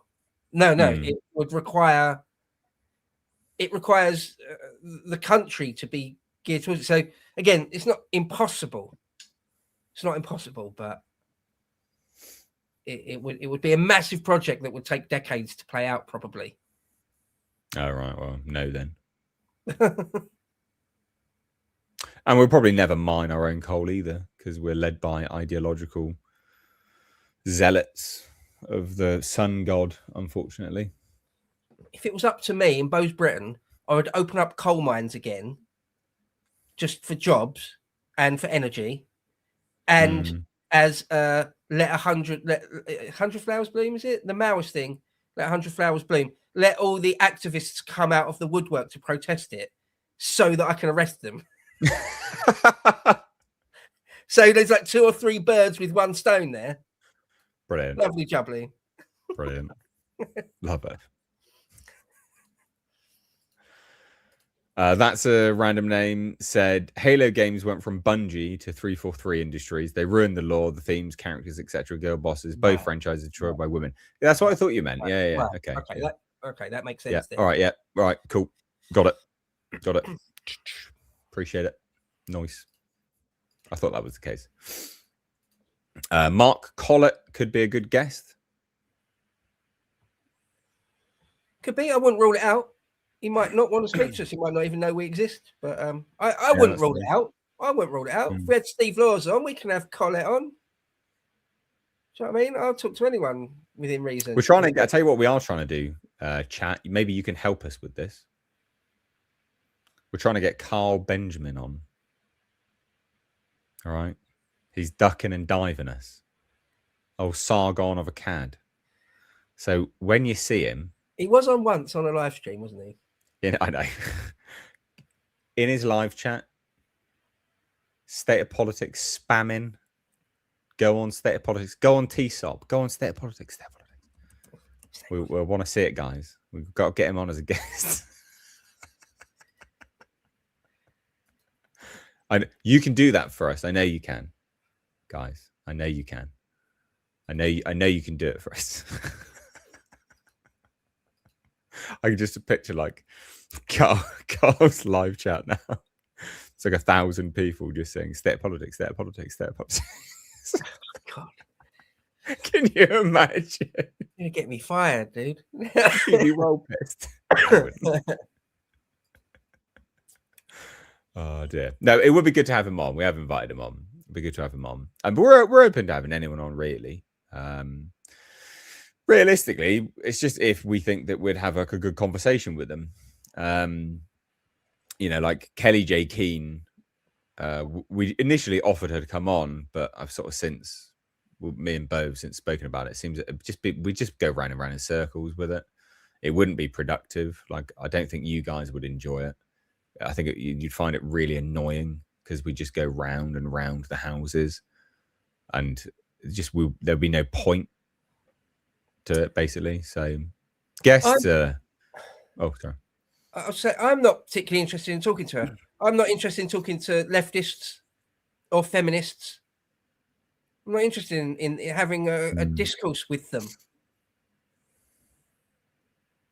Fair. It's like if you're a massive lefty or like an Islamophile or something on Twitter, and you give me a bit of old rabbit, I'll just block you. I'm not interested in a dialogue with you. I'm not going to try and convince you to change your mind about anything. No. Just get out of my face. It's the same with feminists. Not interested particularly. So yeah, it's fair. It's fair. Well, people wanted it because I was on that live thing. Did you ever watch that live thing in the end? No, sorry. Oh, thanks. Fuck. What support I get from my fellow TSOP presenters. Did you watch the one the day before that I was on it? So anyway, what we've got here. You didn't link it to me. It's Basil the Great, isn't it? Basil you didn't link me. We could have him on that, couldn't we? I'm sorry. So, well, actually, there's a bit of a delay right now, randomly. But I did actually go to try and watch it, but he didn't record it. Oh. So I couldn't watch it back. So there you go. That's it. But yeah, I think we might get Basil the Great on. Well, no, I think we will get Basil the Great on. People have said it might be a good guess. So yeah, Arseless Chaps was the merch idea, Shona. What the fuck is going on? I'm so confused. T-Slop branded Arseless Chaps. Is that really the look we're going for? Is that really the optics we want on this channel? At least we know we get one purchase yeah. from this person.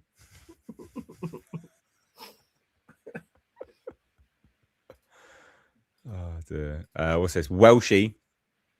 Yeah, but the Xbox weighed a freaking ton.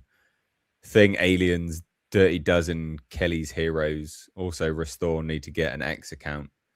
Facebook for each city. No, I don't think Restore. I don't think you need like Restore Bristol, Restore London. No, I don't. I think that's bad. You're sort of like you're diluting it down a bit too much. I think. Like I think. I don't know. I think having well, this goes back to what I said before. Actually, you should have like Restore and then the county. Restore Wiltshire. Restore Oxford. You know, it's the whole county. That's what I would do, rather than each city, because then someone else would come along, like a fan, supporter, like I'm going to do my local town. And then that's just that is no. Yeah, I can't really give an opinion. I'm not a professional strategist, really. I don't mind giving takes and opinions on anything and everything at the drop of a hat. But a proper professional strategist should make a call on that. I don't know. That's what I'd say. Fair. Fair. What's this? Elm Saul says, how long should shitpost comments follow someone? I don't know. Yeah, don't know. Not that long. Hardly at all. If someone says, "Oh, you said this," and you go, "Yeah, I was joking. I was being ironic. I was taking the piss. I was just being." It shouldn't follow you at all, really. That's my opinion. Yeah. I don't know. I think that's like a Zoomer thing to do now? I think stuff like that. Don't know. Like Zoomery. So, yeah. I think it is. Not anything against Zoomers or anything. I think that's kind of that. I don't know. I wouldn't. It's not necessarily a generational thing. It's just a bad actor fucking pissant thing, isn't it? Oh, you said this like a while ago. You said this 15 years ago or last week or whatever it was. And you said this. Yeah, that's fair. Obviously, it's out of context. Obviously, it's a joke. Obviously, it's whatever. Yeah, it's just anyway. Yeah. What's this? Hanging on the Viking says Nate calls for a Gen Z spring, knowing half will institute the Soviet states of Britain and the other half will institute the British Reich. Absolutely based. There are a fair amount of fucking Zoomer, like Greens support, aren't they? Full blown socialist, lefty, blue haired nutters. Like, yeah, mental. Yeah. Ugh. Well, there was that poll, wasn't it, under 30s voting intention, and it was like sky high for Green. It's like, wow, you're all fucking retards. Yeah. But I think also that does indicate the desire for a anti-establishment party, right? Like I think because Harry, for instance, the anecdote that's been going around a lot lately from him is that he met someone from his school and they were like, oh yeah, I found your Twitter, and he was like, ooh, and they were like, yeah, I agree with everything you're saying, and they were like, and Harry was like, oh okay, who are you voting for? And he was like, Green. I was like, what? But again, it's because they represent the anti-establishment, whereas Nigel doesn't. He is the establishment. So I think if the more and more people recognize that Restore is there and they get their publicity a little bit more, eyes on them, I think that would go up. So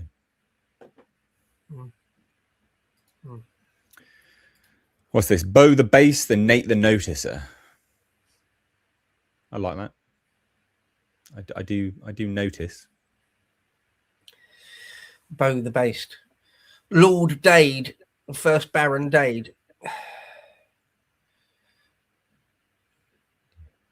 Funny. What is this? What? This is just £1. Thank you. Appreciate it.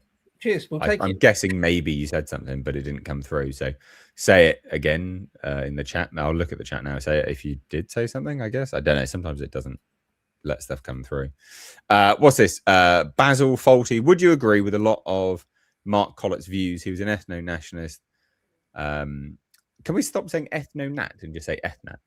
It annoys me when I read that. Ethno-nat. Just say ethnat. Since 2001, loads of people now are taking his stance. Yeah, I agree with loads of things Mark Collett has said over the years. Yeah, not everything though. Although I never followed him that closely. I never followed PA that closely. I never joined them. I never paid that close attention to. In fact, I've probably only watched maybe an hour or two in total over many, many years of Mark Collett. I never followed him closely or anything. But what I did watch of him, the vast majority of it, I agreed with. To me, it's common sense stuff. It's just not having a suicidal outgroup preference stuff. Yeah. So I agree with him. But then, having said that, I did see one or two things he said before, one or two takes I've seen of him, and I'm like, oh, I don't know about that, mate. So, but then you're not going to agree. You're hardly going to agree with everything someone says, whoever they are, right? If you agree 100% with someone, 100%, you're not doing thinking for yourself, probably, are you? So, yeah. But no, I got no problem with Mark Collett. That's all I'll say. No problem at all. Yeah, you're not going to agree with everyone. That's impossible. No one's. But that's why, like, when you do stuff online, when you meet those people that are like, "Oh, that was a really bad take," they're like, "I agreed with everything that you said until this," and they're like, "I hate you now." It's like, it's like, are you retarded? Yeah. Like, what? I mean, you're entitled to your opinion, but that's mad stance to have. It's like, I liked everything that you've ever said, but this one thing, I hate you now. It's like, wow, okay. Someone in the chat just said, interview Gavin Bobby. I would love to. I'd have him on. In fact, I will ask him. If anyone doesn't know, he's the Mosque Buster. I've had him on Lotus Eaters twice, or is it even 3 times? Great guy. We should have him on, Nate. I'll ask him. Good call. Cool. All right, nice. Bo, a brace is a male and a female. Yeah, I saw someone in the chat say that. That's just not right. Or maybe there's a different usage of it, but a brace just means 2. Like you have a brace of pheasants. You shot a brace of pheasants. You scored a brace of goals. 2. So I saw someone else say that about male and female. I didn't know that. I've never heard that before. In my world, a brace just means 2. All right. Heard it here first. Do you think British troops would need the call if a boogaloo happened? Or would heed the call if a boogaloo happened? Who knows? Difficult question. Don't know. It might, answering that question in any detail might break T's and C's, I'm afraid, as well. Yeah. But the real answer, very, very briefly, is who knows? Right? That's the real answer. Yeah, literally. No idea. Do you think Starmer is a giver or taker? It's a taker, obviously. Yeah. Obviously. Yeah. Second. Brilliant. What's the first thing you would both do as PM? I would do a great repeal act. So I would repeal everything that Tony Blair implemented, and even stuff before Tony Blair as well, just to get all the legal shit out of the way. I mean, that would require, that wouldn't, I don't want to be a fedora tipping nitpicker, but it wouldn't be the first thing you do, because that would take weeks to get through at the minimum, even if you had all your ducks in a row lined up all perfectly. The first thing I would do, literally the day I got into office, is there'll be a couple of things like stop foreign aid, take away the royal charter of the BBC. There's a half a dozen things you can do immediately, like that day, which I would do. I don't think you could get away with foreign aid straight away, though. I think that there would be some legal wranglings. That's what I mean. That's why I think that the repeal act would have to happen first. Yeah, even that you'd probably have to, wouldn't it probably have to go through? Even the BBC, I reckon that they would fight some nonsense on human rights grounds. Yeah, genuinely. Probably, yeah. No, you're probably right, actually. You have to find out what things you can just do by a prime ministerial fiat. Anyway, that's getting into the weeds of the answer. Nate's right. Some sort of giant reform act, repeal act. Shona, I'm not a feminata. I'm just going to read these out. Brilliant. It's still going. It's still going. Yeah, I think there might be another one. I hope I haven't upset Bo. I agree. I don't know what this is too. Oh, I think that's all right, mate. I'm not upset. Of course I'm not. I think that might be the person that said something in the chat, and I said, "Oh no, you're wrong about Cobra." Oh right. Oh okay. About the Cobra thing, but don't worry, man. I'm not upset. Don't worry. And thanks for the £2. Thanks for the £2. Yeah, no, it's all good. You guys are great. Like there's nothing. We're just hanging out with you. There's nothing to heart here. Don't worry, guys. Like, this is it's all gravy, as it were. Tom Rousell, isn't it? It's Rousell, it's not Roswell. It's Rousell, isn't it? Would be cool. Our pagan brother, aka Survive the Drive. We're gonna get him on, Nate. He's currently on holiday. I don't want to give away. I don't want to disclose his location, but he's currently on holiday. And when he comes back, we'll get him on. We'll get him on. I believe he's in Southeast Asia, but I don't know. Is he? No, okay. But anyway, because he's quite a globetrotter. He goes all over the places to make videos, doesn't he? Like about cool stuff around the world often, doesn't he? But yeah, we'll get him on. Again, privileged to call that man a friend. Made quite a bit of content with him over a few years now on History Bro and on Lotus Eaters. brilliant dude, a wealth of knowledge, isn't he? A wealth of knowledge. So yeah, we'll get him on. Yeah, that'd be cool. Yeah, that'd be great. Tim Davies would be a great guest. Funny AF. He's been invited.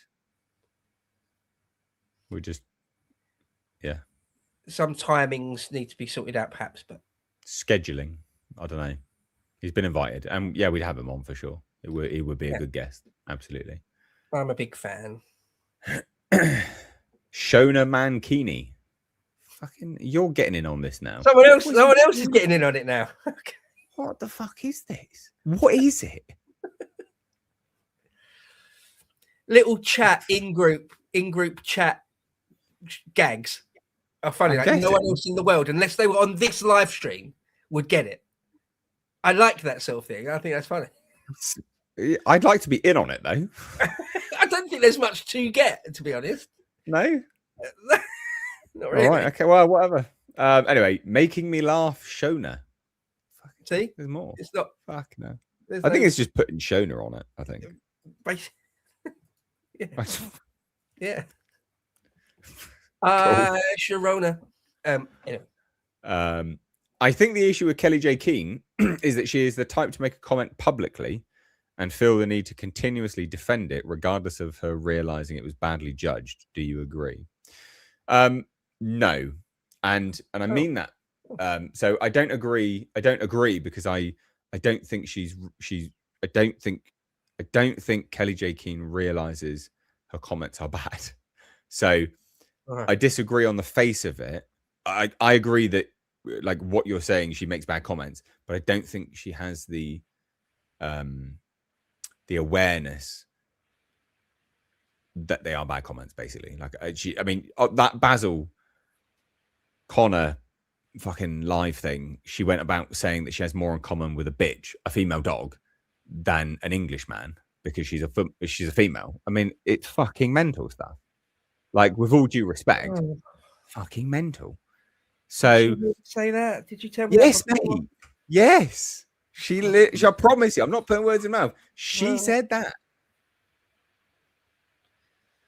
That's a mental thing to say. That's a mental thing to say, isn't it? Yeah. Okay. So I don't think she realizes that they're badly judged, basically. I think she just doubles down because they're actually her beliefs. Two quick things in the chat. I've seen people say, get Graham Moore or Chris Dangerfield on. Happily speak to both those gentlemen. Yep. Spoke to them both before. Good dudes, both. Cool. What do you think about the Kelly J. Keane thing then? Oh yeah, I'm not interested in having a conversation with her, to be honest. Okay. I mean, no disrespect, no massive disrespect. Yeah, but it's not something I'm interested in. But arguing back and forth about women or about the nature of what it is to be English with her. So yeah. What's this? Hagnar says, it's a simple friend-enemy distinction. I don't care about shit posts from my friends, and shit posts of my enemy require the full force of the law. The full force of the law. Brilliant. Yeah. Cheers, Hagnar. There's quite a few super chats today. Yeah, man. Really appreciate it. Wow, yeah. Really appreciate it. Thank you. Yeah. Thank you very much. Thank you, everyone. Yeah. Everyone sending in super chats. Thank you so much. Ninja Noodle says, would British troops heed the call if a boogaloo happened? We had this one already. This is a new one. We can't really answer this one that much, I'm afraid. And we don't really know, and that is getting into territory that's a bit too spicy, and there is a level where you will get yourself yeeted. So yeah, it's just not worth it, I'm afraid. Unfortunately. Yeah. So yes. Free Bill Cosby. I very much hope that's ironic and sarcastic. It could only be. Right. Steelblade, hi. Coming up to Swindon for the live event, is it likely to be protested? Is there somewhere people are meeting before the event so we can get in a group? Oh, interesting. I didn't think about it being protested. Would that be protested? It is. What? Yeah. Yeah. So I won't go into loads of detail about this because I don't actually know that. What? Yeah, but there's some sort of Reddit anti-fascist group. They turned up to the first restore group of Swindon. Like just some burnt out old hippie fucking boomer losers, blue hairs with a couple of placards. Refugees welcome here. Those types. And apparently some are going to turn up to this, but the police are already aware and are going to from what little I understand, which isn't very much, the police are already aware and they're going to keep them on the other side of the road. And they're complete left-hard losers, and there's not many of them anyway. You don't need to be in a group or anything, really. It'll be fine. But there may well be a small number of hippie burnouts on the other side of the road. So don't worry about it. I really, really won't worry about it. It's beyond pathetic. So, that is pure, unadulterated faggotry. Honestly. Yeah. It really is. Yeah. What a bunch of vaginas. I think they're busting them in from some of them are being busted in from Bristol. It's honestly like beneath contempt, really. It's a Saturday night. Just go get some beers in. Like, what is your life? Just fucking chill out. Like, even just watching a movie would be a better use of your time. What do you think you're doing? Saving Swindon from a fascist live event where people are just laughing. Brilliant. Fucking absolute bellends. Just talking about Star Wars prequels. Oh, stand up to racism. Yeah, it's insane. Yeah. Oh, it's just embarrassing, isn't it? It really is. Wow. Yeah, you'll be all right, Steelblade, mate. You'll be all right. Yeah. Just I mean, a strong gust of wind would probably blow them away. So you'll be all right. There's going to be loads of people on the door. We're going to have we've got like 6 bouncers or something, or more, 6 or 7 or 8 bouncers. So you'll be fine. It'll be fine, really. Nice. Ashley Clayton says, to restore Britain, you both host a dinner with 3 guests. The catch is no English speakers allowed. Translators provided. Who sits at the table?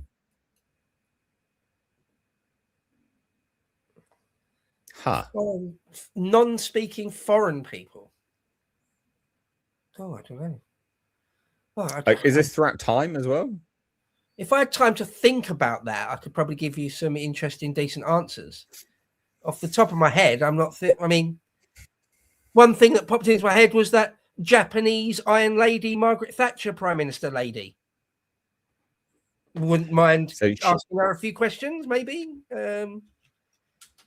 Nothing's really popping into my mind. I mean, well, world leaders, right? I mean, Xi Jinping and Vladimir Putin would be brilliant guests. Just because you're like, I'd like to be like, well, what do you think about this? What would you do if this happened or that happened? Can it be throughout time? Could I get Tokugawa Ieyasu? Maybe. Tokugawa. That'd be based, wouldn't it? Nice pick. Do you know who I'm referring to there? Yeah, Tokugawa. He was one of the leaders of the Shogun era Japan. Yeah. If it's throughout time, the first Shogun of Tokugawa. Shogun. If it's throughout time, I'm picking Alexander the Great, Julius Caesar, and Napoleon. People like that. All right, fair. I'm just all right. But Tokugawa's cool. It's pretty Chad pick. What? I thought so. People saying Jesus. No. I don't want him. We're talking about fictional characters now. Oh, shots fired. Shots fired. Oh, actually, do I have? I don't know if this will work. This might work. Do I have? Tell me if this comes through. It might not. What? Oh yeah, it's quiet. Did you hear that? Yeah, it's quiet, but I can hear it. Are we going to get a soundboard? We're going to get like. I've got one. A machine gun noise and a laser noise and a like whack whack oops sort of noise. A fart noise. I can't hear that. It's not coming through on the Okay. the speakers. Never mind. I'll try and figure it out for the next day. Anyway, soundboards can get really annoying, to be honest. So Yeah. Not just quite quickly. Yeah. Yeah, massively. Right. Okay. What's this? Ninja Noodles. Starmer is not the type to give up power on his own accord. Don't expect it. I'll be very surprised if so. Yeah, I agree. I agree with that. Yeah. He won't give up on the game until it gives up on him. Yeah. Well, we said that. Said that when they. What was it? What happened? Something happened, and I was like, they're going to be really dangerous now. Some big event happened.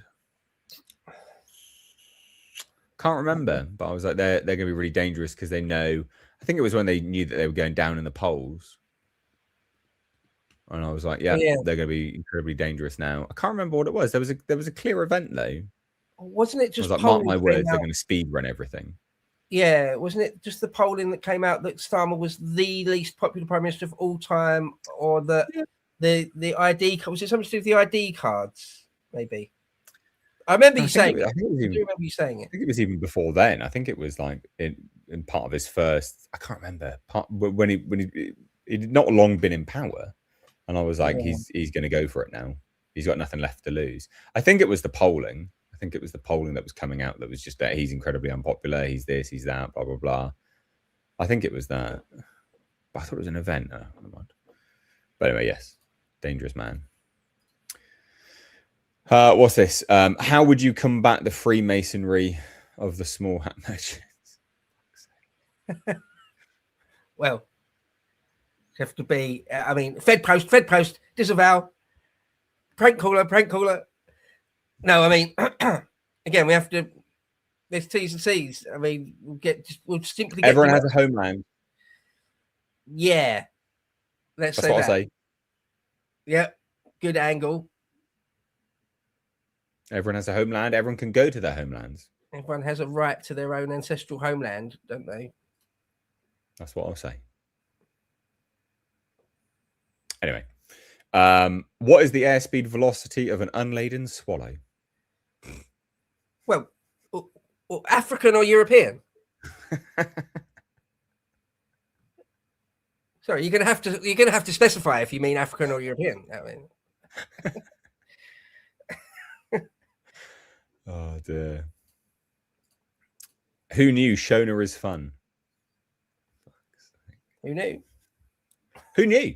Yeah, I didn't know. Who knew? I didn't know before this stream. Yeah, right.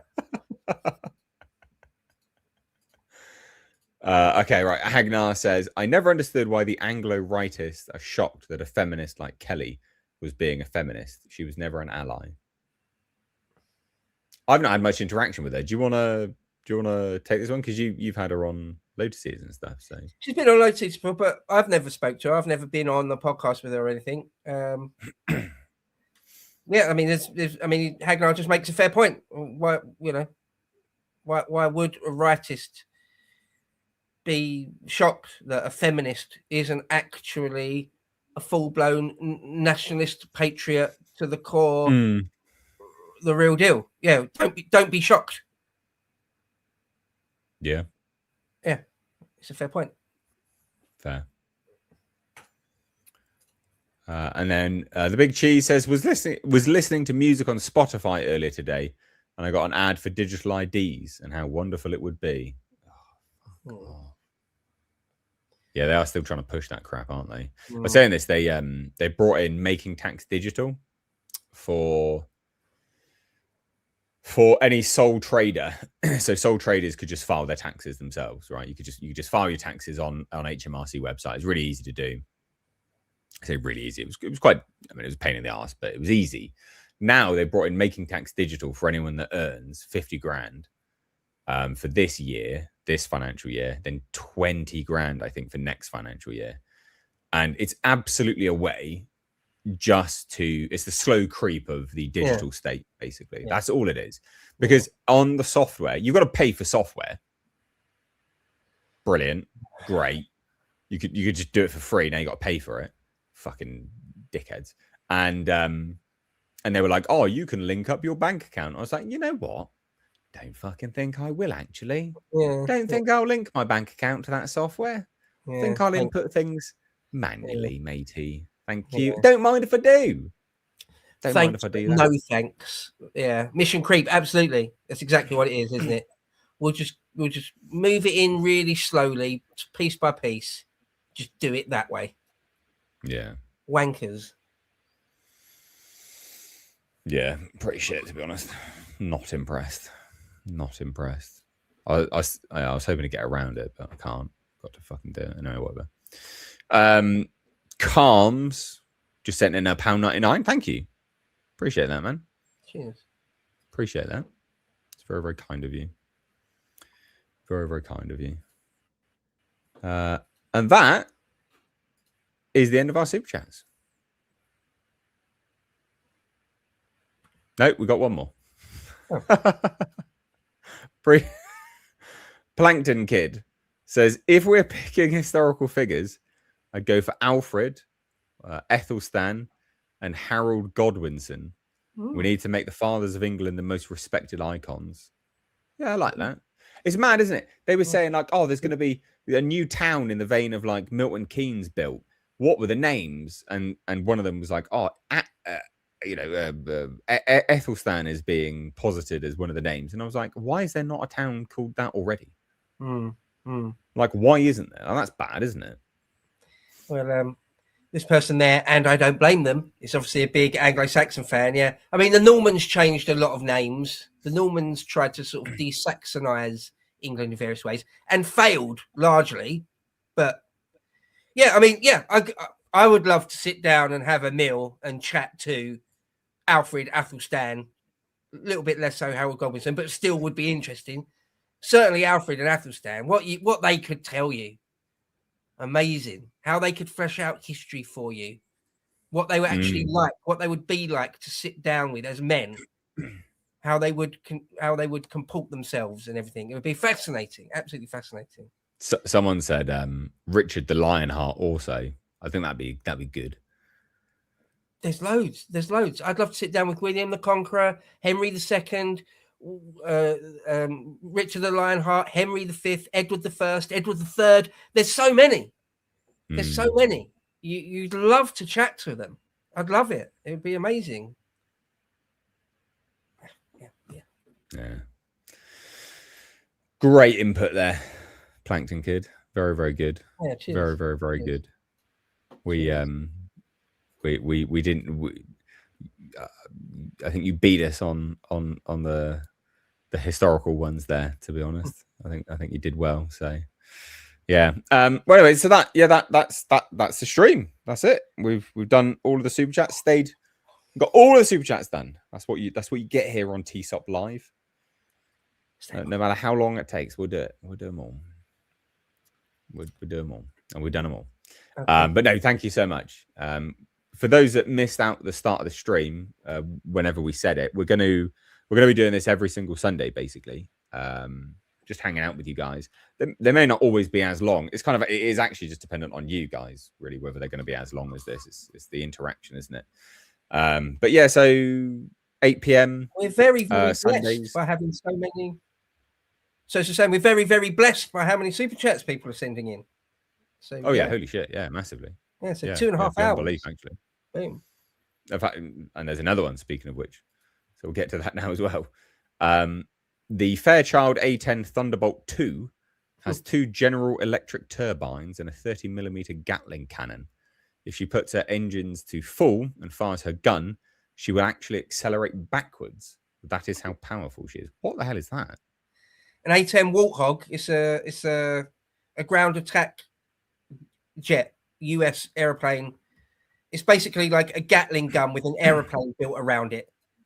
It's the one you see. It swoops down for like ground attack, and like goes with its 30mm Gatling gun.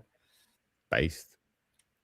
Yeah, it's amazing. On the boat show the other day, we did, or a few weeks ago, we did.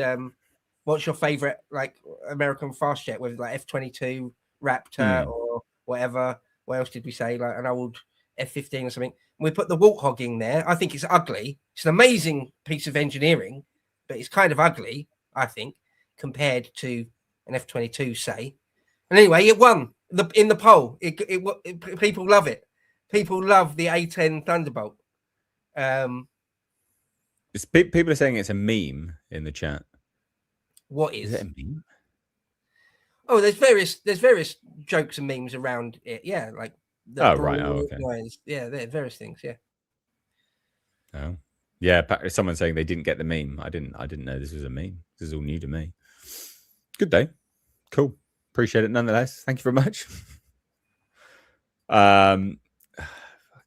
Last but not least, dinner with Shona. Oh, wait, what's the? Oh, okay. Maybe there is some other meme I didn't know about. Oh, what I'm with talking about a real A-10 Thunderbolt. Maybe there's some other meme, but I don't know what that is then. So sorry about that. Oh, yeah, that's new to me. Well, anyway, yeah. So we'll be back. There'll be content tomorrow on state politics. So stay tuned for that. We've got Patreon if you want. Check that out. It's pinned to the top of the chat. Don't have to, but it's just there if you want. Does help us out, obviously.